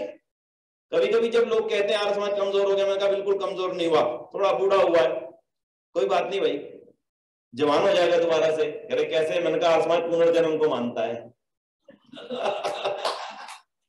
बच्चा बूढ़ा होता है फिर उसका नया जन्म होता है। सहगल साहब बूढ़े थे, बुजुर्ग थे, 96 वर्ष 97 वर्ष की आयु में उनका निधन हुआ, एक और सहगल साहब आ गए। अब ये सहगल साहब की आयु बढ़ रही है, मैं देख रहा था, मुझे हंसी आ रही थी बैठे बैठे, एक और सहगल साहब सामने खड़े और एक सहगल साहब अमेरिका में है और इनके नीचे भी सहगल साहब है। ऐसा नहीं है। कहने का अर्थ है कि हम किसी भी अवस्था में अब निराशा की बात ना करें, कतई भी। जितना संघर्ष हमारे उन लोगों ने किया था, आज हमारे सामने, समाज के सामने, समाज का वो संघर्ष हमारे सामने मौजूद नहीं है। आज आप कन्या विद्यालय खोलेंगे तो कोई आपके घर पर आकर के ये नहीं कहने वाला है क्या कर रहे हो भाई। ये तो बहुत छोटी सी बात मैंने बोली आपको कन्या की शिक्षा के लिए। विधवा की बात आप जानते ही हैं, कितना बड़ा काम, छोटा काम था, आसान काम था, आज भी मुश्किल है। अगर आपको सरल लगता हो, अपने बच्चे से कह के देखना कि मैं तेरी शादी विधवा से कराना चाहता हूं और मैं ये समाज में संकल्प लेकर के आया हूं। उत्तर जो मिलेगा अगली बार शेयर करना उसको क्या उत्तर। लेकिन मैं उनकी चर्चा जरूर करूंगा जिनके कारण से आर्य समाज का विस्तार हुआ। राजकोट के बहुत जयदेव आर्य जी, उनके पूज्य पिताजी, संकल्प ले लिया कि मैं अपने बेटे का विवाह विधवा से करूंगा। छोटा छोटा संकल्प थोड़ी था। बेटे ने नहीं लिया, किसने लिया? पिता ने लिया। घर जाकर के उसने बच्चों से बात की कि मैं ये चाहता हूं कि मैं अपने एक बेटे का विवाह विधवा से करूं ताकि समाज के अंदर ये कुरीति समाप्त हो, रास्ता आस्ता इसका रास्ता बने। तो समाज के अंदर पंचायत हो गई, ये लाला जी अपने बेटे का विवाह विधवा से करना चाहते हैं। तो एक बात सामने आई, वो बात सुनिएगा, बड़ा आनंद आएगा। वो कहते हैं लाला जी तो बेटे का विवाह विधवा से इसलिए करना चाहते हैं, इनका बेटा काला, चेचक के दाग, कोई शादी नहीं करता, इसलिए करना चाहते हैं। लाला जी के पास ये बात पहुंच गई। पंचायत में अगली बार का ये तय हुआ कि लाला जी खुद प्रस्तुत होंगे। लाला जी के 7 बेटे थे। अच्छी बात यह है कि 6 हैं अभी, एक की मृत्यु हुई है अभी। जब 7 बेटों को लाइन में लगा करके कहा, देखो भाई मेरे हैं 7 बेटे और सारी पंचायत फैसला कर दे इनमें सबसे सुथरा कौन सा है। सोचो जरा, आप विचार करके देखना, सबसे सुथरा कौन सा है? जो सबसे सुथरा, सुंदर, लंबा चौड़ा, उसकी शादी विधवा से करो। बेटे शांत खड़े हैं, बेटे के अंदर ये हिम्मत नहीं कहने की, पिताजी संकल्प तो आपने लिया, आप निभाओ। ये किसका प्रभाव था? आर्य समाज का जीवन के अंदर जो उतरा हुआ स्वरूप था पिता के अंदर, उसका प्रभाव था, उसके जीवन की संध्या का प्रभाव था, उसके जीवन के यज्ञ का प्रभाव था, उसके जीवन के सत्य का प्रभाव था, उसकी अपनी दिनचर्या का प्रभाव था, उसके अपने जीवन जो बोलता था उसका प्रभाव था। जयदेव आर्य जी उनका नाम है। स्टील का बहुत बड़ा काम है। आज गुजरात का टॉप ब्रांड स्टील उन्हीं का है। आप तो जानते ही हैं, आपके राजकोट के हैं, मैं भूल ही गया था। पिताजी ने कहा, उनकी हाइट थी 6 फुट 3 इंच जिनकी शादी हुई। बोले देखो भाई, ये सबसे सुंदर सबसे बढ़िया छोरा मेरा यो है 6 फुट 3 इंच का, इसका ब्याह करूंगा, इसलिए कल से यो मत कह दियो लाला जी किसी धर्म में कर रहे हैं, लाला जी केवल इस समाज की उन्नति के लिए काम कर रहे हैं। बोलो समाज कैसे नहीं बदलता, बदला। एक विवाह में 10-10, 5-5 हजार लोगों की संख्या हो जाना कथाएं हुआ करती थी। खैर मैं इससे आगे नहीं जाऊंगा। मैं क्यों बता रहा हूं, जब आर्य समाज का विस्तार होना शुरू हुआ तब इन लोगों की वो तपस्या थी जिसके कारण से तेजी से विस्तार हुआ। कहां कहां वो विस्तार हुआ, थोड़ा सा शुरुआत कर लेते हैं। मुंबई में आर्य समाज की स्थापना हुई। महर्षि दयानंद का कार्यकाल 1875 से लेकर के 1883 तक रहा, यानी कि केवल 8 साल। 8 सालों में उन्होंने मेरठ की, लाहौर की और ऐसी बड़ी बड़ी फर्रुखाबाद आदि कुछ आर्य समाजों की स्थापना उन्होंने अपने जीवन काल में कर दी। लेकिन जिन जिन आर्य समाजों की उन्होंने स्थापना जीवन काल में करी, उनके उन लोगों के अंदर क्या तप था महर्षि दयानंद के दर्शन करने के पश्चात से, जैसे कि ऊर्जा की, जैसे कोई किसी आप कहते हैं वो पारसमणि पत्थर होता है, टच करते ही सोना बन जाता है, वो तो हमने देखा नहीं, लेकिन ऋषि दयानंद के अंदर वो प्रभाव था। नहीं तो सरदार अर्जुन सिंह जो भगत सिंह के पूज्य दादाजी थे, ऐसा प्रभाव ना था उनके जीवन के अंदर। सिख होते हुए, सिख कट्टर सिख होते हुए पक्के आर्य समाजी बनने के बाद ये कहते हैं कि अब मेरा जीवन केवल और केवल वेद, यज्ञ और ऋषि दयानंद के कार्य को समर्पित है, दूसरा मेरे जीवन में कोई काम और है ही नहीं। वो मैं नहीं लिखता, अपने आप लिखते हैं। उनकी एक लिखी हुई पुस्तक है, अगर आपको पढ़ने के लिए मिली हो तो, नहीं तो जरूर लीजिएगा, बहुत गजब की पुस्तक है। वो लिखते हैं, हमारे गुरु साहिबान वेदों के पैरोकार थे, पंजाबी में लिखी हुई पुस्तक है। यानी कि जो 10 के 10 गुरु साहिबान थे वो वेदों के पैरोकार थे। जो लोग आज कहते हैं कि वेद हमारे अलग है, हिंदू से अलग है, ये कौन लिख रहा है? ऋषि दयानंद के सिपाही गुरु अर्जुन सिंह लिख रहा है, वो सरदार अर्जुन सिंह लिख रहे हैं। यहां से पंजाब में सबसे तेजी से विस्तार हुआ, और पंजाब में विस्तार के पीछे के 2 बड़े कारण थे। पंजाब में शिक्षा सबसे ज्यादा थी और शिक्षित परिवारों में आर्य समाज का क्रम तेजी से फैलने लगा, और पंजाब के हर गांव, हर शहर, हर कस्बे, हर बड़े बड़े स्थानों पे आर्य समाज मंदिर बनने आरंभ हो गए, और आर्य समाज मंदिरों के साथ में विद्यालय बनने आरंभ हो गए। हर आर्य समाज के साथ में विद्यालय, हर आर्य समाज के साथ छोटा विद्यालय, हर आर्य समाज के साथ कन्या विद्यालय, हर आर्य समाज के साथ छोटा गुरुकुल। क्यों? क्योंकि शिक्षा का सर्वथा अभाव था। कहां पढ़ाएं? आर्य समाज में पढ़ाओ। किसी मंदिर में पढ़ाई नहीं होती थी भाई साहब, किसी गुरुद्वारे में पढ़ाई नहीं होती थी। पढ़ाइयों के केंद्र थे महिलाओं के लिए तो आर्य समाज, पढ़ाइयों के केंद्र थे दलितों के लिए, जिनको पास भी खड़ा करना कोई पाप समझता था, उनको पढ़ाने को केंद्र थे तो वो आर्य समाज। और जो बच्चा आर्य समाज में पढ़ करके बाहर निकलता था, उसके जीवन में केवल एक ही आकांक्षा होती थी कि मैं एक नए आर्य समाज की स्थापना करूं। और उसके पश्चात में डीएवी कॉलेजों की श्रृंखला जो शुरू हुई लाहौर से, वो बढ़ती चली गई, और उन डीएवी कॉलेज में निकलने वाले विद्यार्थी, एक एक नाम में लेता चला हूं, लंबी श्रृंखला, 2 नाम ही पर्याप्त है। सरदार भगत सिंह का नाम तो कोई ऐसा नहीं है जो आपने ना सुना हो। सरदार भगत सिंह का सारा परिवार, उन्होंने बच्चे बोले हम सिखों के विद्यालय में भी पढ़ा सकते थे। ये लिखते हैं वो, उनकी बेटी, उनकी भतीजी लिखती है वीरेंद्र संधू, कि हमारा परिवार बच्चों को सिखों के कॉलेज में भी पढ़ा सकता था, लेकिन मेरे पिताजी ने, दादाजी ने निर्णय लिया कि हम अपने बच्चों को डीएवी कॉलेज में ही पढ़ाएंगे। थोड़ा ऐसी कमी कर देंगे तो अच्छा लगेगा, ज्यादा हो गया, ठंडा हो गया, थोड़ी सी गर्मी थी, प्लीज मैं क्षमा चाहूंगा।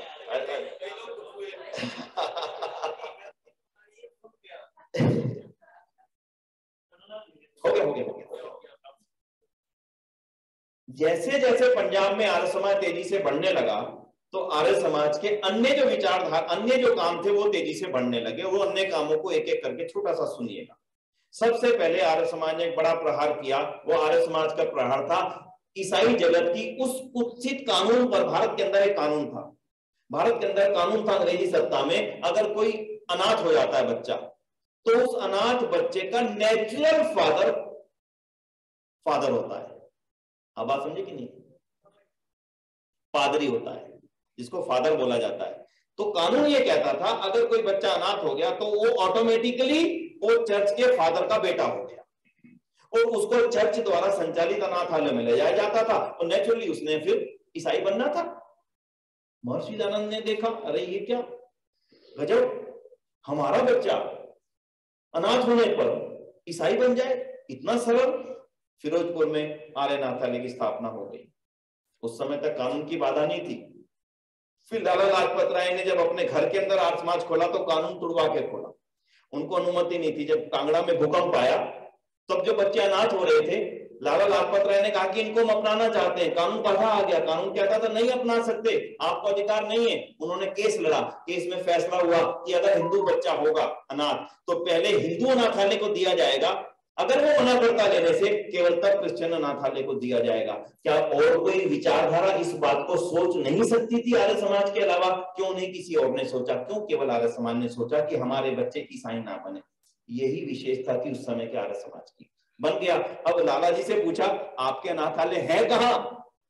हमारे लाला लाजपत राय जी ने वहीं खड़े होकर घोषणा की कि मैं अपने घर को जो हिसार में है उसको आर्यनाथालय बनाने की घोषणा करता हूँ और दान देता हूँ। पूरा घर उन्होंने आर्यनाथालय के लिए दान दे दिया। हिसार में वकालत करते थे और बाद में बड़ी जमीन मिली। कभी जाकर के देखेगा कि बहुत, सॉरी भिवानी, मैं माफी चाहूंगा, भिवानी के अंदर आर्यनाथालय उनका बना। एक श्रृंखला चली और फिर वो अनाथालय की श्रृंखला चलती चली कि दिल्ली का अनाथालय, आगरा का अनाथालय और बरेली का अनाथालय, रोहतक का अनाथालय, बाकी की श्रृंखला आप जानते हैं। एक लंबी श्रृंखला चलती चली गई। वो स्थिति आई महिलाओं के लिए, जब ये स्थिति आई कि महिलाएं कहां जाएं, विधवा हो गई, घर वालों ने निकाल दिया, मथुरा जाओ, वृंदावन जाओ। अरे ये पाप, मैं उस पाप के बारे में बोलना नहीं चाहता, कितना बड़ा पाप हमारे सिर के ऊपर था, पर करें क्या, जाए कहां? कौन खोले? वनिता आश्रम खोले कि नहीं बहन कुछ बात नहीं, अगर ऐसी स्थिति आ गई तो मेरा वनिता आश्रम है ना आर्य समाज का, तुम यहाँ पर रहो। देहरादून में आप जानती हैं वनिता आश्रम खुला था आपके देहरादून के अंदर शहर जी, माननीय यशपाल आर्य जी के और सारे लोगों ने खोला। महात्मा गांधी ने उसका उद्घाटन किया था क्योंकि स्वामी श्रद्धानंद का निधन हो चुका था उद्घाटन करने से पहले। अनाथालयों की श्रृंखला चली, वनिता आश्रम की श्रृंखला चली। अब एक और गहराई की बात जिसका अनुमान आप सबको नहीं होगा लगभग, आर्यनगर सुना है किसी ने? आर्यनगर पहाड़गंज सुना किसी ने? जी नहीं। दलितों के साथ एक बड़ी अवस्था थी कि कोई उसको साथ खड़ा करना नहीं चाहता था। दूर हो जा, छाई के परछाई भी साथ नहीं आनी चाहिए। फिर कौन खड़ा करे? ईसाई कहते थे मेरे गले लग जा, मुसलमान कहते थे मेरे गले लग जा, पर आर्य समाज ने कहा कि अरे मेरा हिंदू उनके पास चला जाए, ऐसा कैसे? तो क्या करें? वो कहते थे हमारे पास घर नहीं है, मकान नहीं है, हमारे बच्चों की पढ़ाई का साधन नहीं है, तो क्या करें? आर्य समाज ने ऐसा निर्णय लिया जो इतिहास में दूसरी किसी संस्था ने आज तक सोचा भी नहीं। और निर्णय क्या था कि हम बड़ी जमीन खरीदेंगे, उसमें छोटे छोटे प्लॉट काटेंगे और वो सारे के सारे प्लॉट अपने दलित भाइयों को निःशुल्क देंगे। उसके अंदर एक आर्य समाज मंदिर बनेगा और उसके अंदर एक उनके बच्चों के लिए विद्यालय बनेगा। और फिर ये आर्य नगरों की श्रृंखला जो शुरू हुई, आर्यनगर पहाड़गंज, आर्यनगर रोहतक, आर्यनगर लाहौर, आर्यनगर सियालकोट, आर्यनगर बरेली, आर्यनगर लखनऊ, आर्यनगर कानपुर, आर्यनगर रायपुर, ना जाने कितने आर्य नगरों की स्थापना होती चली गई। अपने हाथों से आर्य समाज ने जमीन खरीदी, ये वाली जो आर्यनगर पहाड़गंज की, जिसमें शीला सिनेमा थोड़ा सा साइड में, उसके साथ की पूरी भूमि आर्यनगर के नाम से रजिस्ट्री है आर्य समाज के नाम। और उन दलित भाइयों को निःशुल्क में दी कि अब ये तुम्हारा अपना घर, अब ये तुम्हारा अपना मंदिर, अब ये तुम्हारा अपना कुआं और अब ये तुम्हारा अपना स्कूल। अब तुम्हें किसी की ओर जाने की, किसी और देखने की आवश्यकता नहीं है, अब तुम हमारे भाई हो, भाई रहोगे। ये थे आर्य समाज के विस्तार के कारण। तेजी से बढ़ता चला गया। फिर कैसे? अब विस्तार की थोड़ा सा क्रम में आपको और लेके जाऊं, थोड़ा सा जो कमजोरी रही वो भी बताऊंगा। हिंदी भाषी क्षेत्र में विस्तार ज्यादा हुआ क्योंकि हिंदी के अलावा हमारा साहित्य की जो कमी रही उसके कारण दूसरी भाषाई क्षेत्रों में हम ज्यादा नहीं जा सके। उसके बाद आर्य समाज, क्योंकि लाहौर से लेके बगदाद तक आखिरी आर्य समाज मंदिर था। एक चित्र दिखा देता हूं। बगदाद का नाम तो सुना ईरान के अंदर? ईरान में आर्य समाज मंदिर बगदाद के अंदर था और बगदाद से लेकर के पूरा जम्मू कश्मीर से लेकर के और पूरा भारत कवर करते हुए, और आखिरी आर्य समाज मंदिर जो था म्यांमार में था उस समय। म्यांमार का आखिरी रंगून शहर जो है, यंगून शहर में से लेकर के जहां तक पूरे देश में आर्य समाजों की श्रृंखला तो खुलती चली गई। केरल में 1921 में आर्य समाज मंदिर बने, बड़े बड़े बने 3 आर्य समाज मंदिर, और उसके पश्चात जो भारत के बाहर बने उनकी थोड़ा सा आप उनकी झलक देखिएगा। भारत के बाहर आर्य समाज कहां पर मजबूत हुआ? सबसे पहले मैं कहूंगा मॉरिशस में। आप मॉरिशस जो भी गए हो सज्जन, आप उतर करके थोड़ा सा पूछिए किसी से, टैक्सी से, भाई साहब आर्य समाज जाना? हाँ हाँ मेरे चाचा आर्य समाजी थे। कोई भी बोलेगा वो यही बोलेगा, मेरे मामा, मेरे चाचा, मेरी बुआ, मेरी बहन, मेरा पापा, मेरा ये आर्य समाज, सब पूरी तरह से आर्य समाज से आच्छादित क्षेत्र।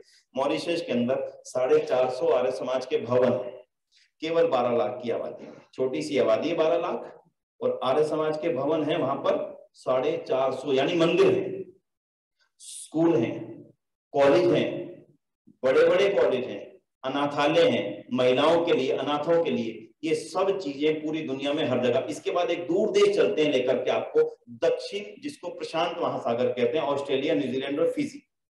यही स्थिति फिजी देश में हुई, लेकिन वहां की एक विशेषता बता दूं इन सभी देशों की, वो भी सुन लीजिएगा। क्योंकि हमारे हिंदू जाति में एक समस्या आ चुकी थी, और वो समस्या थी कि समुद्र पार करने वाले को धर्म से भ्रष्ट कह दिया जाता था कि ये तो धर्म से च्युत हो गए, तो समुद्र पार कर लिया, 7 समुद्र पार करने वाला धर्म से च्युत हो गया। अब उन लोगों में प्रचार करने जाए कौन? जब उन लोगों में प्रचार करने को नहीं जाता था तो मुस्लिम प्रचारक उन क्षेत्रों में प्रचार करने जाते थे, और उन लोगों के लिए जो यहाँ से मजदूर होकर के मॉरिशस गए थे, मजदूर बनकर गयाना सुरीनाम गए थे, मजदूर बनकर फिजी गए थे, उन लोगों के लिए भारत से कोई भी आता था वो उनको लगता था भारत भूमि का देवता आया हमारे बीच, और वो उसी को पूजने लगते थे, उसी को सब कुछ मानने लगते थे। और हमारा इतिहास ये कहता है कि दक्षिण अफ्रीका के हिंदू, मॉरिशस के हिंदू दिवाली और होली मनाना छोड़ करके रमजान रखने लग गए थे और ईद मनाने लग गए थे। ये मैं नहीं कहता बंधु, इतिहास कहता है। जब इस बात की खबर आनी शुरू हुई आर्मी के लोगों के द्वारा, क्योंकि ब्रिटिश आर्मी वहां जाती थी, वो खबरें लाती थी, तब यहां से प्रचारकों का जाना आरंभ हुआ, और एक नई धारा वापस आने लगी। मॉरिशस, फिजी, सुरीनाम में जो हिंदू ईसाई बन गए थे, वो वापस हिंदू बनाने का क्रम अगर सारी दुनिया के अंदर किसी ने किया है ना, तो उसका संस्था का नाम केवल एक ही है, दूसरा नहीं मिलेगा आपको, उसका नाम है आर्य समाज। अगर इन सारे देशों के अंदर हिंदू विद्यमान है, हिंदी नहीं, हिंदू नाम का कोई धर्म विद्यमान है, तो उसका कारण अगर कोई है तो केवल आर्य समाज है, और नहीं, उसके बिना वो विद्यमान नहीं रहता। क्यों? इनके प्रचारक गए नहीं, आर्य समाज के प्रचारकों ने इस भ्रम को तोड़ा और प्रचार करने के लिए उन क्षेत्रों में गए, और उनका लाभ और प्रत्यक्ष लाभ जो दिखा वो मैंने आपके सामने बोला। अब आज फिजी छोटा सा देश है, इतना सा टापू जितना देश, मॉरिशस जितना देश, उस फिजी के अंदर हमारे 20 स्कूल हैं और एक यूनिवर्सिटी है, बहुत बड़ी यूनिवर्सिटी ऑफ फिजी, जिसको आर्य प्रतिनिधि सभा फिजी चलाती है। और दुनिया का अनाथालय की मैं चर्चा जब करता हूं तो मैं बताता हूं कि दुनिया का सबसे बड़ा अनाथालय भी आर्य समाज का है। वो दक्षिण अफ्रीका के डरबन शहर के अंदर है, आर्य बिनोवेलेंट होम।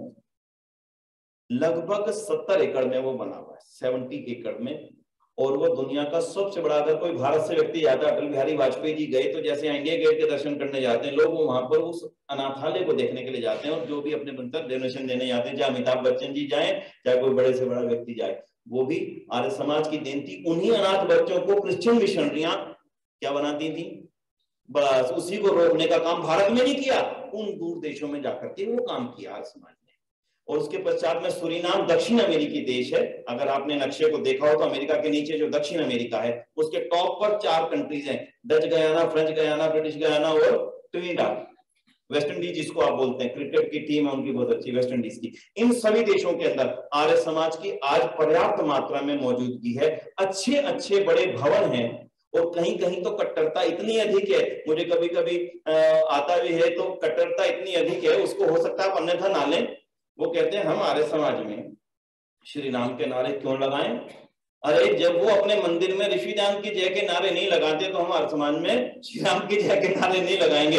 इतनी अधिक कट्टरता का आर्य समाज भी, हालांकि मैं उसको मैं बहुत अच्छा उपयोगिता नहीं, लेकिन मैं उदाहरण के लिए बता रहा हूँ कि आर्य समाज इतनी गहराई से वहां पे कर गया, उनके अंदर तक घुस गया, उनको ये समझ में आ गया अगर ऋषिदान और आर्य समाज की विचारधारा ना होती तो हम इन दूर देश में रहकर के हिंदू के रूप में नहीं रह सकते।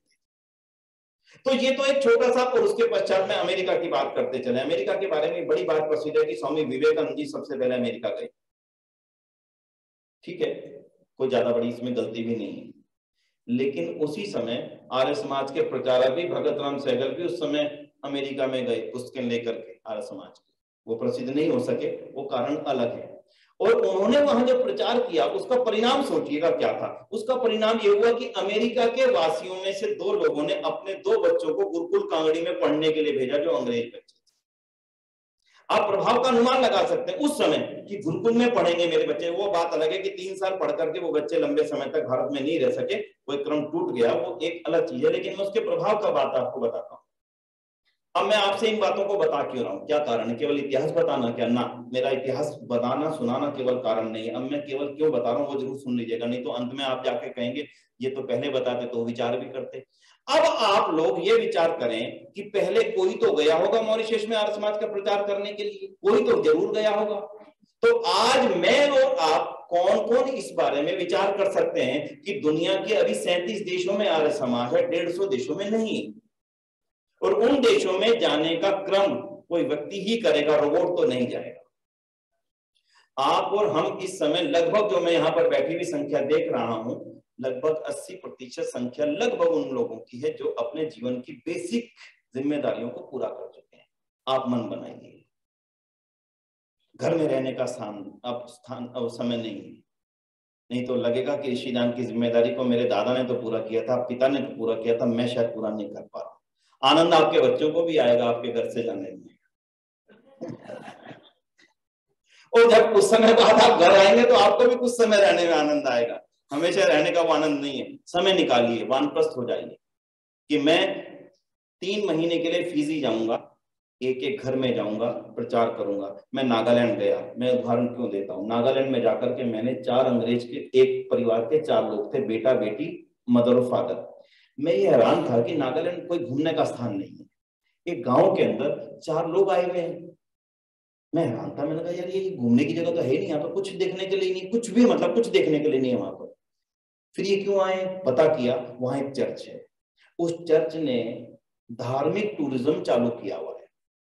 धार्मिक टूरिज्म में वो अमेरिका के परिवारों को स्पॉन्सर करते हैं टिकट, और वो 1 साल भारत में लगाते हैं, और अनजान जगहों पे घर घर जाकर के कहते हैं कि ईसा की फोटो रखो, बाइबल रखो। मेरे घर में आकर के एक अंग्रेज परिवार पूरा बैठे कि मैं आपके साथ आधा घंटा बिताना चाहता हूं, ये लीजिए बाइबल प्लीज पढ़िए, ये ईसा का फोटो लगाइए, हो सके तो क्रॉस पहनिए, ना इच्छा हो तो रहने दीजिए, रखिए। मैं रखूंगा कि नहीं बोलिए, फेंकूंगा तो नहीं। आर्य समाजी होने की बात मत करिए, सामान्य व्यक्ति की बात करिए। रखेंगे, बिल्कुल रखेंगे। वो परिवार एक एक घर जा रहा था, एक एक झुग्गियों में जा रहा था, उनके हाथ में बाइबल थी, और वो हर घर के अंदर बाइबल देते जा रहे थे कि यही तुम्हारी सुख और समृद्धि का कारण बनेगा। बस उनके हाथ में कुछ नहीं था, वो किसी से कुछ नहीं कहते थे, इतना। मैं सोच रहा था अमेरिका से चढ़ करके एक आदमी पूरे परिवार को लेकर के नागालैंड के गांव गांव में प्रचार कर रहा है, ये हिंदू जाति बचेगी कैसे? कौन सा तरीका आपके पास उसको बचाने का? मुझे नहीं लगता। अगर हम घर में बैठे रहे, वो अमेरिका से आकर के हमारे देशों के अंदर हमारे भाइयों को ईसाई और मुसलमान बना गए, तो बोलो जीने के लिए आपको स्थान कहां मिलेगा? इसलिए मैं बोलता हूं, नहीं जा सकते आप अमेरिका मत जाइए, नहीं जा सकते सूरीनाम फिजी मत जाइए। कुछ समय के लिए भारत के ही राज्यों में आज बड़ी आवश्यकता। आप कहिए ना कि मैं 1 महीने के लिए नागालैंड में रहूंगी, सीमित साधन में रहूंगी, एक एक परिवार में जाकर के यज्ञ कराऊंगी। ना जाने आपके करने से, आपके जाने से कितने परिवारों के अंदर वैदिक धर्म की ज्योति जागृत हो जाए। मुझे नहीं पता कितने परिवारों में ज्योति जागृत हो जाए।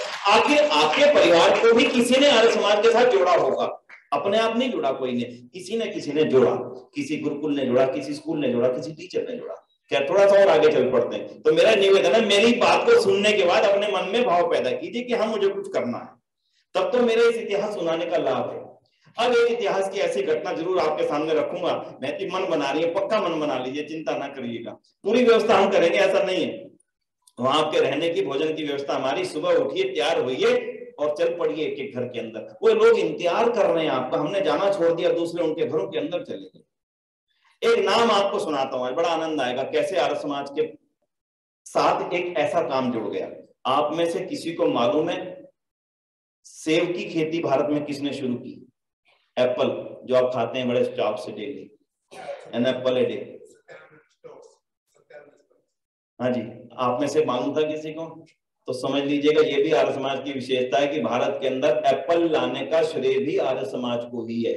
एक आर्य समाजी था सत्यानंद स्टोक्स, और वो आर्य समाजी कहां से आया था? अमेरिका से आया था, यहां से नहीं था। जैसे आचार्य जी ने बताया, छोटी सी कहानी सुन लीजिएगा। क्यों सुनाता हूं? क्योंकि व्यक्ति का जीवन आर्य समाज का प्रचार करता है। मेरा भाषण नहीं करेगा, मेरे मंत्र पाठ नहीं करेंगे, मेरी व्याख्या नहीं करेंगे, मेरी पुस्तक नहीं करेंगे, मेरा जीवन करेगा। सत्यानंद स्टोक्स, जिसका नाम था सैमुअल स्टोक्स। सैमुअल स्टोक्स का जन्म होता कैलिफोर्निया के अंदर, और कैलिफोर्निया से केवल ईसाई धर्म के प्रचार की इच्छा को लेकर के वो पादरी बनकर के, जीवन छोड़ करके मैं विवाह नहीं करूंगा, पादरी बनकर के भारत आता है। कब?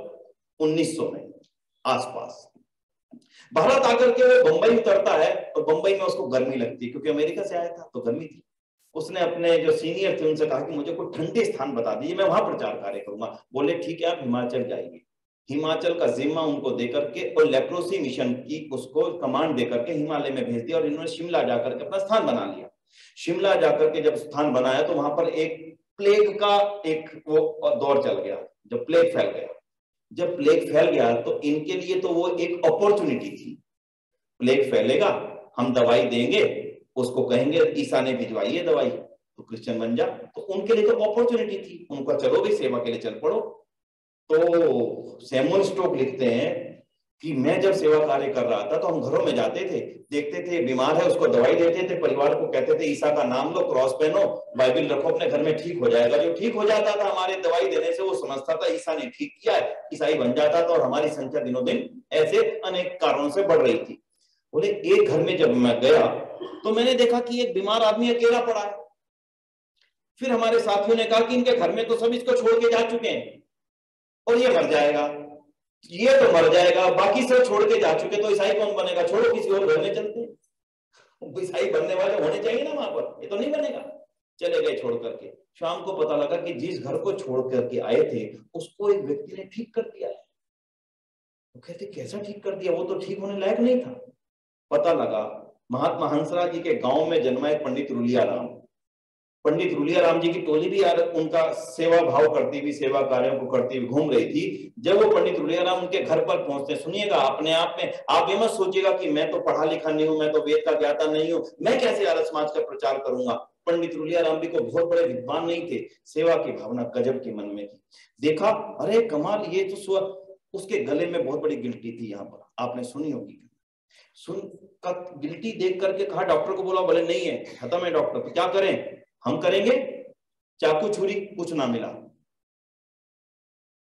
उस मटी गिल्टी को चादर ढक करके, सेक करके, अपने मुंह से काट करके, उसका पस बाहर फेंक करके उसके ऊपर पट्टी करने का उदाहरण आर्य समाज के सिवाय दुनिया में और किसी व्यक्तित्व का मिल गया तो जरूर ढूंढ करके बताइए, बिना किसी स्वार्थ के। देखिएगा उसका कोई स्वार्थ नहीं था।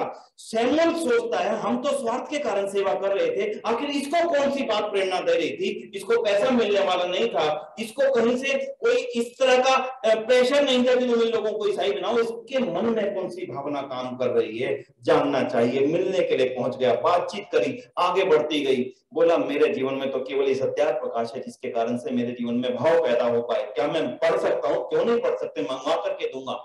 मंगवाई, दी, पढ़ी, जीवन बदल गया। वो एक व्यक्ति जो सोचता था कि मैं हिमालय की हर चोटी पर रोम का झंडा लगा देखूं, वो लिखते हैं मैं जब हिमालय पहुंचा तो मेरे मन में अंदर भाव था कि मैं कब हिमालय की सब चोटियों के ऊपर रोम का झंडा लगा हुआ माफी चाहूंगा, क्रॉस लगा हुआ देखना चाहता हूं। आज उसके अंदर एक परिवर्तन हो रहा था। वो परिवर्तन भी कैसा गजब का। ईसाई पादरी जो ईसाई बनाने के लिए यहाँ पर आया था स्वयं हार चुका था। किससे?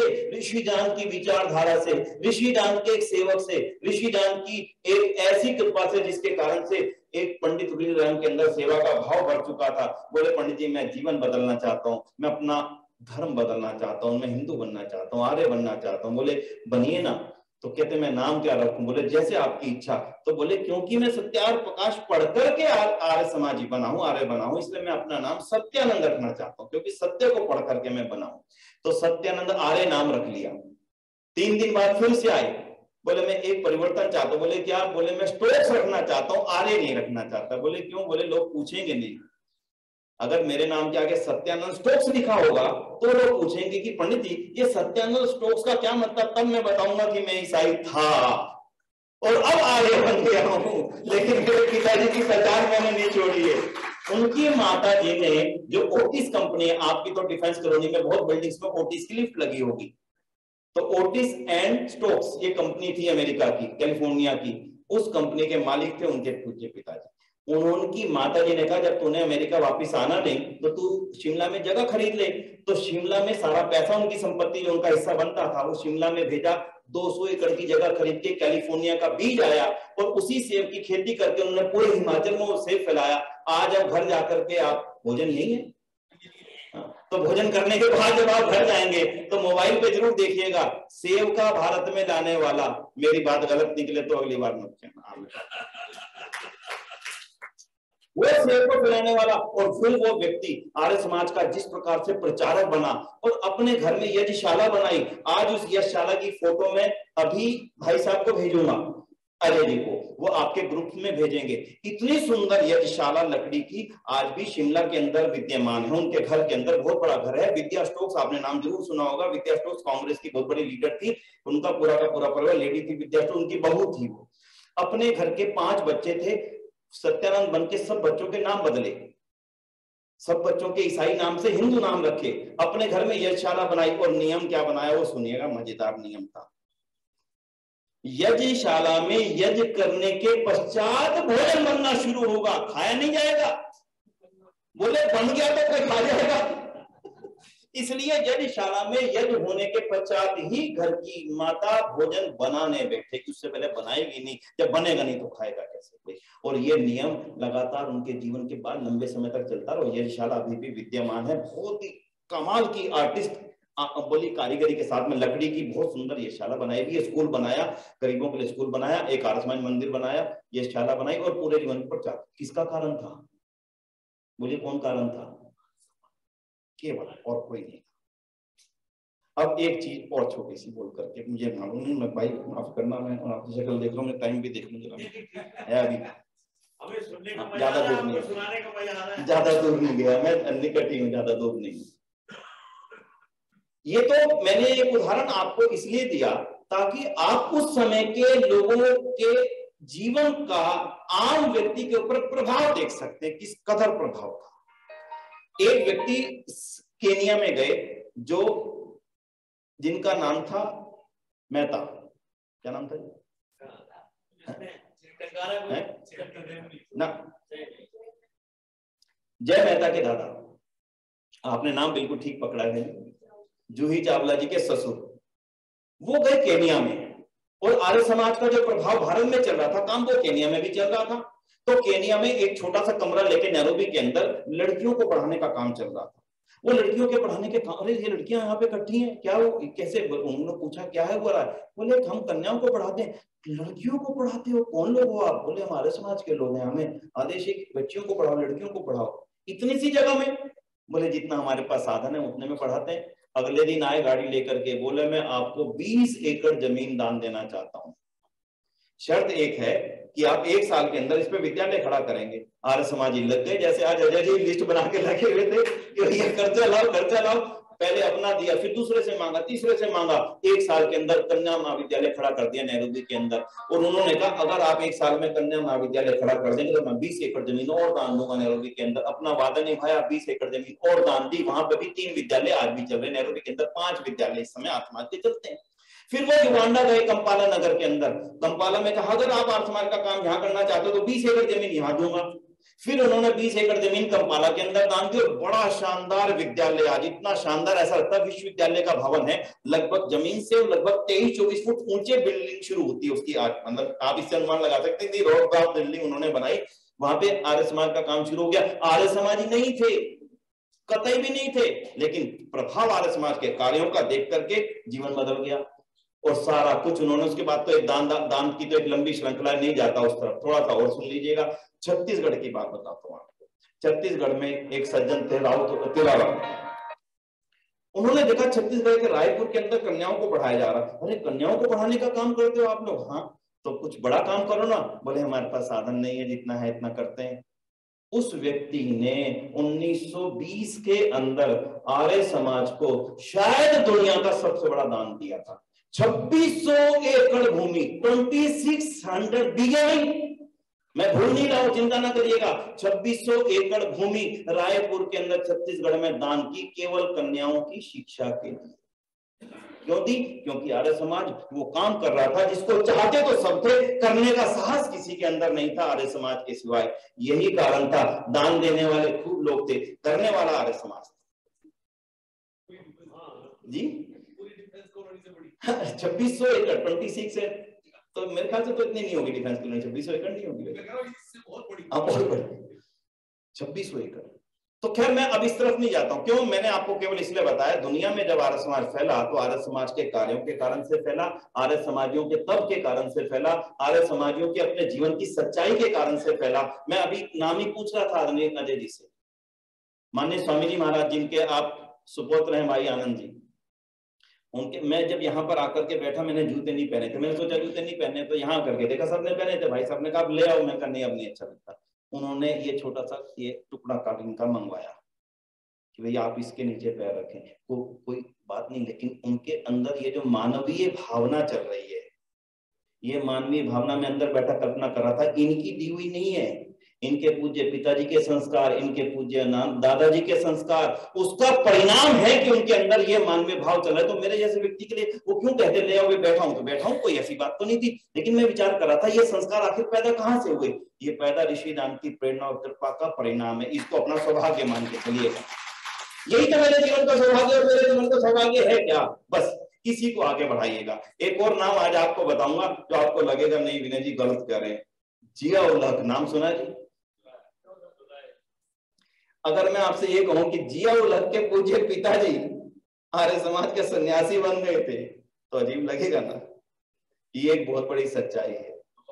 1947 में जब सब लोग छोड़ करके गए तो जिया उल हक के पिताजी, क्योंकि उससे 2 साल पहले आर्य समाजी बन चुके थे पर अपने समाज द्वारा थोड़ा अलग कर दिए गए थे, तो उन्होंने 1947 में संन्यास धारण कर लिया।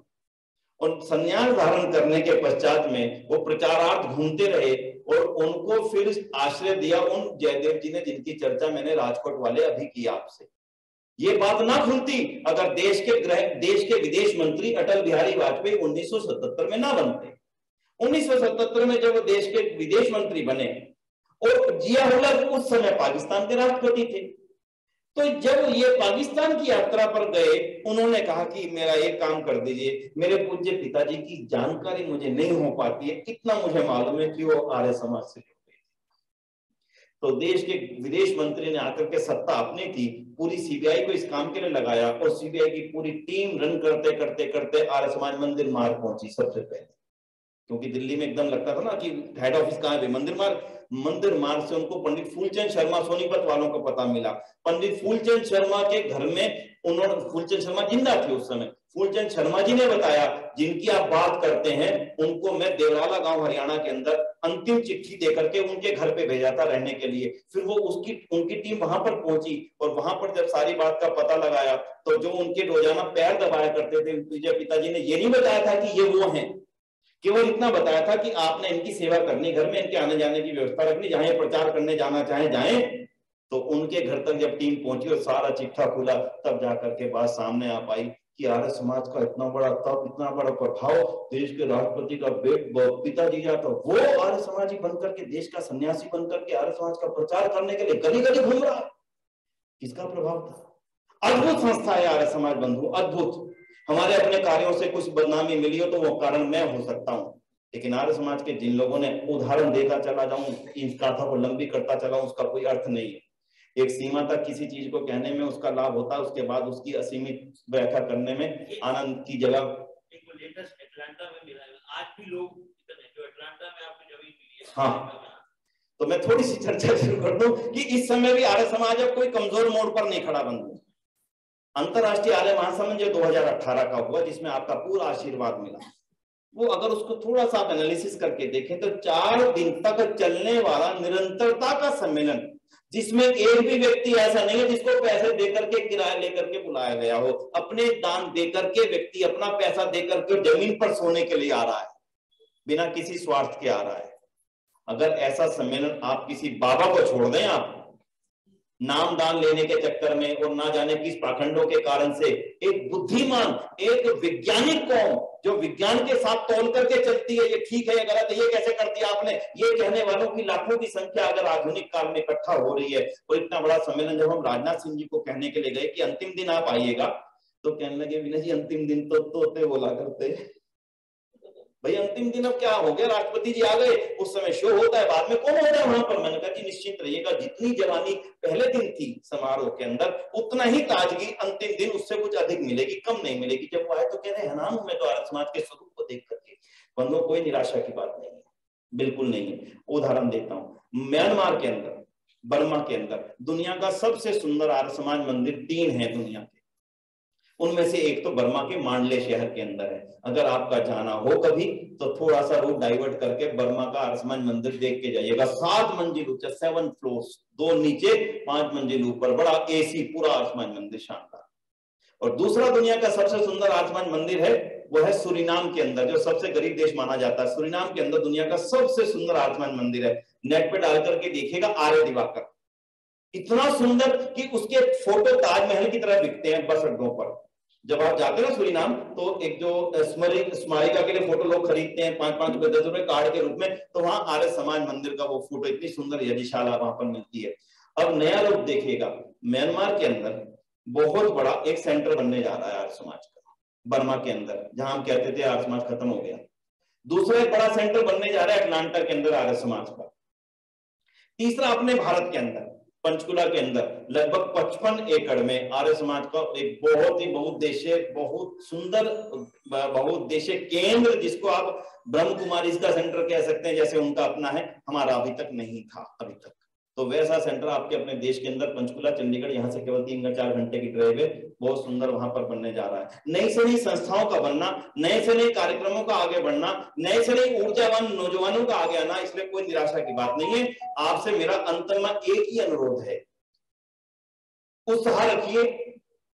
आर्य समाज को, कार्यों को आगे बढ़ाने के लिए आपके पास हर प्रकार के साधन मौजूद हैं, और आज की डेट में जो सबसे बड़ा साधन है आपके पास में आर्य समाज के काम को आगे बढ़ाने के लिए, वो है आपका मोबाइल। अभी आपने 1 मिनट कहा बहन जी को कि जी एक लिंक भेज दीजिए, उस लिंक को देखने के लिए 200, 300, 400 लोग जितने भी जुड़े होंगे जुड़ गए। आपका क्या गया, केवल आपने बटन दबाया, लिंक पहुंच गया। इसलिए बंधुओं, आज आपके पास ये जो हथियार है, इसका पूरा उपयोग कीजिए। जितने सज्जन यहां बैठे, अपने मन में भाव बनाइए। आज दुनिया के अंदर गिना देता हूं, नेपाल के अंदर, बांग्लादेश के अंदर, हाँ पाकिस्तान की बात मैं थोड़ा सा करना भूल गया, पाकिस्तान के अंदर आर्य समाज मंदिर 4 हैं जो वर्किंग में हैं, जिनके अंदर साप्ताहिक सत्संग, वेद कथा, विद्यालय सब चलते हैं। सिंध प्रांत के अंदर, कंदकोट शहर के अंदर आज भी चलते हैं। कल भी उनकी पूरी पोस्ट आई हुई थी कि आर्य समाज मंदिर, लेकिन उर्दू में चलते हैं, सिंधी और उर्दू लैंग्वेज को उपयोग करते हैं, मंत्र संस्कृत में लिखते हैं। तो पाकिस्तान के अंदर, नेपाल के अंदर, बर्मा के अंदर, बांग्लादेश के अंदर, मलेशिया के अंदर, थाईलैंड के अंदर, सिंगापुर के अंदर, ऑस्ट्रेलिया के 4 शहरों में आर्य समाज मंदिर बन गए, ब्रिस्बेन में भी, सिडनी में भी और मेलबर्न में भी, और न्यूजीलैंड के ऑकलैंड में और फिजी के तो हर गांव के अंदर आर्य समाज मंदिर है। इधर आज ये यूरोप में जरूर कमी है भाई साहब, और आप जैसे परिवारों के बच्चे अब जहां जहां रहते हो उनको इकट्ठा कीजिए। एक बेटा जर्मनी में रहता है, एक बेटा बेल्जियम में रहता है, फ्रांस में रहता है, सबको इकट्ठा कीजिए। उनके माध्यम से अब वहां पर इस काम को आगे बढ़ाएंगे। तो अभी हॉलैंड के अंदर और लंदन के अंदर 2 देशों में आर्य समाज मंदिर फिजिकली भवन बड़े बड़े बने हुए हैं, और सबसे ज्यादा भवन हॉलैंड के अंदर है। उसके नीचे चलेंगे तो तंजानिया में, जंजीबार में, ईस्ट अफ्रीका यानी केनिया में, युगांडा में और दक्षिण अफ्रीका में और मोजाम्बिक में और मॉरिशस में, ये दक्षिण अफ्रीका के क्षेत्रों में आर्य समाज है। और दक्षिण अमेरिका में चलेंगे तो गयाना में, सूरीनाम में, ट्रिनिडाड में, और एक और छोटा सा देश है, बहुत छोटा सा, और वेस्ट इंडीज, इन देशों में आर्य समाज है। और कनाडा में और अमेरिका में, इन देशों में पर्याप्त स्थानों पर बड़े बड़े भवन आर्य समाज मंदिर बने हुए हैं। तो मैंने जी मैं आप कहने वाला था आज आपको, तो घाना में जैसे आपकी इच्छा पैदा हुई, आपके परिवार के लोग वहां रहते हैं, बस एक इच्छा पैदा करें, मैंने बड़ा व्यापार खड़ा किया, मैंने बड़ी धन संपत्ति खड़ी करी, मैं अपने जीवन में एक आर्य समाज मंदिर बना करके जाना चाहता हूं। हमारे पूर्वजों में शायद इतनी ताकत नहीं थी कि वो अपने बल पे एक आर्य समाज मंदिर बना देते, लेकिन आज परमात्मा ने ये ऊर्जा सबको दी है कि छोटा या बड़ा, किसी गांव में बनाइए ना छोटा आर्य समाज मंदिर, किसी गांव में बनाइए छोटी यज्ञशाला, लिखा होना चाहिए मेरे पिताजी ने जो मुझे प्रेरणा दी, संस्कार दिए, मैं उसके नाते उसको यहाँ समर्पित कर रहा हूँ। छोटा बनाइए, बड़ा बनाइए। सारी दुनिया में 200वें वर्ष आने वाला महर्षि राम के जन्म का, आर्य समाज के 150वां वर्ष आने वाला है। सारे लोग मिलकर के आज जितनी मजबूती से आर्य समाज के कार्य को दुनिया में बढ़ा सकते हैं, शायद हमारे पूर्वजों के पास इतनी ताकत नहीं थी। भावना हमसे 100 गुना ज्यादा थी, आज साधन हमारे पास 100 गुना ज्यादा है, और मुझे लगता है देने वाले भी हमें कम नहीं है, हमारे ऊपर दुनिया का विश्वास ज्यादा है। तो आज अपने मन में संकल्प ले लीजिएगा कि मैंने आगे आने वाला बचा हुआ जीवन जो है ना, वो आर्य समाज के प्रचार प्रसार में, इसके विस्तार में, इसके आगे बढ़ाने में और नए लोगों तक इसको पहुंचाने में, मेरी बात कोई माने ना माने, मेरी बात कोई सुने ना सुने, मेरा काम उस तक बात को पहुंचाना है, मेरा काम पहुंचाने तक सीमित है। बाइबल बांटने वाला जानता है ये पढ़ेगा नहीं, बाइबल बांटने वाला जानता है ये हिंदू है, शायद इस पर विश्वास ना करे, लेकिन वो एक बात जानता है, एक बार इसके घर में चली गई बाहर नहीं आएगी। आप भी सोचिए, मैं हर साल 200-300 सत्याग्रह प्रकाश बांटा करूंगा, किसी के जीवन में तो परिवर्तन आएगा आएगा। मत सोचिए पढ़ेगा नहीं, मेरा काम है भी नहीं पढ़ाना, मेरा काम देने तक ही सीमित है। उतना कीजिए जितना मैं कर सकता हूं, जितना मेरा अधिकार है उतना कीजिए। ईश्वर करे आप सबके माध्यम से जितना इस सदी तक आर्य समाज का प्रचार और विस्तार हुआ, आने वाले 100 सालों में आर्य समाज इससे और द्रुत गति से फैलेगा, ऐसा हम विश्वास करते हैं। लेकिन सुनना और सुनाना, अब एक क्रम पूरा हो गया आपका, कौन सा हुआ है? केवल सुनना, और आधा रह जाता है सुनाना। तो यहां से जाकर के काम शुरू होता है, लोगों का मंदिर में आने से काम खत्म हो जाता है, आर्य समाजियों का मंदिर में आने से काम शुरू होता है। यही अंतर है। लोग जाते हैं, माथा टेकते हैं, कहते हैं हो गया काम जी, सारा काम हो गया, हो गया, मुक गया आज। लेकिन आर्य समाजियों का काम तो आने पर, सुनने पर फिर इच्छा पैदा होती, क्या ना मैं कर दूं। अपने नौकर को, अपने पड़ोस में काम करने वाले किसी सब्जी वाले को, अपने किसी रिक्शा वाले को, किसी से जो आपके आसपास जो ये सिक्योरिटी गार्ड हैं, इनके पास पर्याप्त मात्रा में समय होता है, दीजिए ना पुस्तक भाई पढ़ाकर। अपने ड्राइवरों को पुस्तक दीजिए। सबसे ज्यादा समय 2 लोगों के पास है आज के समय में, सिक्योरिटी गार्ड्स के पास में और ड्राइवर्स के पास में। आपको ऑफिस छोड़ा, पूरे दिन गाड़ी में खाली बैठा है, मोबाइल देखता है, आप पुस्तक दीजिए ना उसको। मत सोचिए पढ़ेगा कि नहीं पढ़ेगा, पर दीजिए। ये 2 चीजें, 2 लोगों को दी हुई चीजें निश्चित रूप से उन लोगों के वर्ग को आपके आसमान मंदिर में आने के लिए प्रेरित करेंगी, और ना जाने किसके जीवन का परिवर्तन मेरे छोटे से काम से आ जाए। और मैं भी आर्य समाज का सच्चा सिपाही कहला सकूं। इन्हीं शब्दों के साथ में आप सभी का बहुत बहुत आभार करता हूँ, बहुत बहुत धन्यवाद करता हूँ। कुछ बातें कहने का अवसर आपके बीच में मिला है, और आगे चल करके हम सब मिलकर के एक अकेला तो दयानंद का भी इंतजार नहीं करना भाई। एक दयानंद जरूरी है, अभी वो दयानंद मैं ही हूँ। मैं हो सकता है 2% दयानंद रहूंगा, 3% बनूंगा, 4% बनूंगा, 8% बनूंगा, लेकिन किसी ना किसी रूप में, कुछ ना कुछ अंशों में मैं दयानंद बनकर के आर्य समाज का काम करूंगा। किसी पे निर्भरता मत देखिएगा, वो तो नहीं करता, वो तो नहीं कहता, नहीं कहेगा कोई भी। दयानंद को भी किसी ने नहीं कहा था, मेरे अंदर स्वतः ऊर्जा उठेगी, ईश्वर का काम है, करूंगा, जितना मेरे से हो सकेगा उसको करता जाऊंगा। इन शब्दों में पुनः आप सभी का बहुत बहुत आभार। ओम शांति, ओम शांति, धन्यवाद। आर्य समाज डिफेंस कॉलोनी में इससे पहले इतना बढ़िया प्रवचन हमने नहीं सुना, और पिन ड्रॉप साइलेंस, कोई पानी पीने के लिए नहीं उठा और कोई उस काम के लिए भी नहीं उठा। ये सफलता है। सभी खड़े हो गए,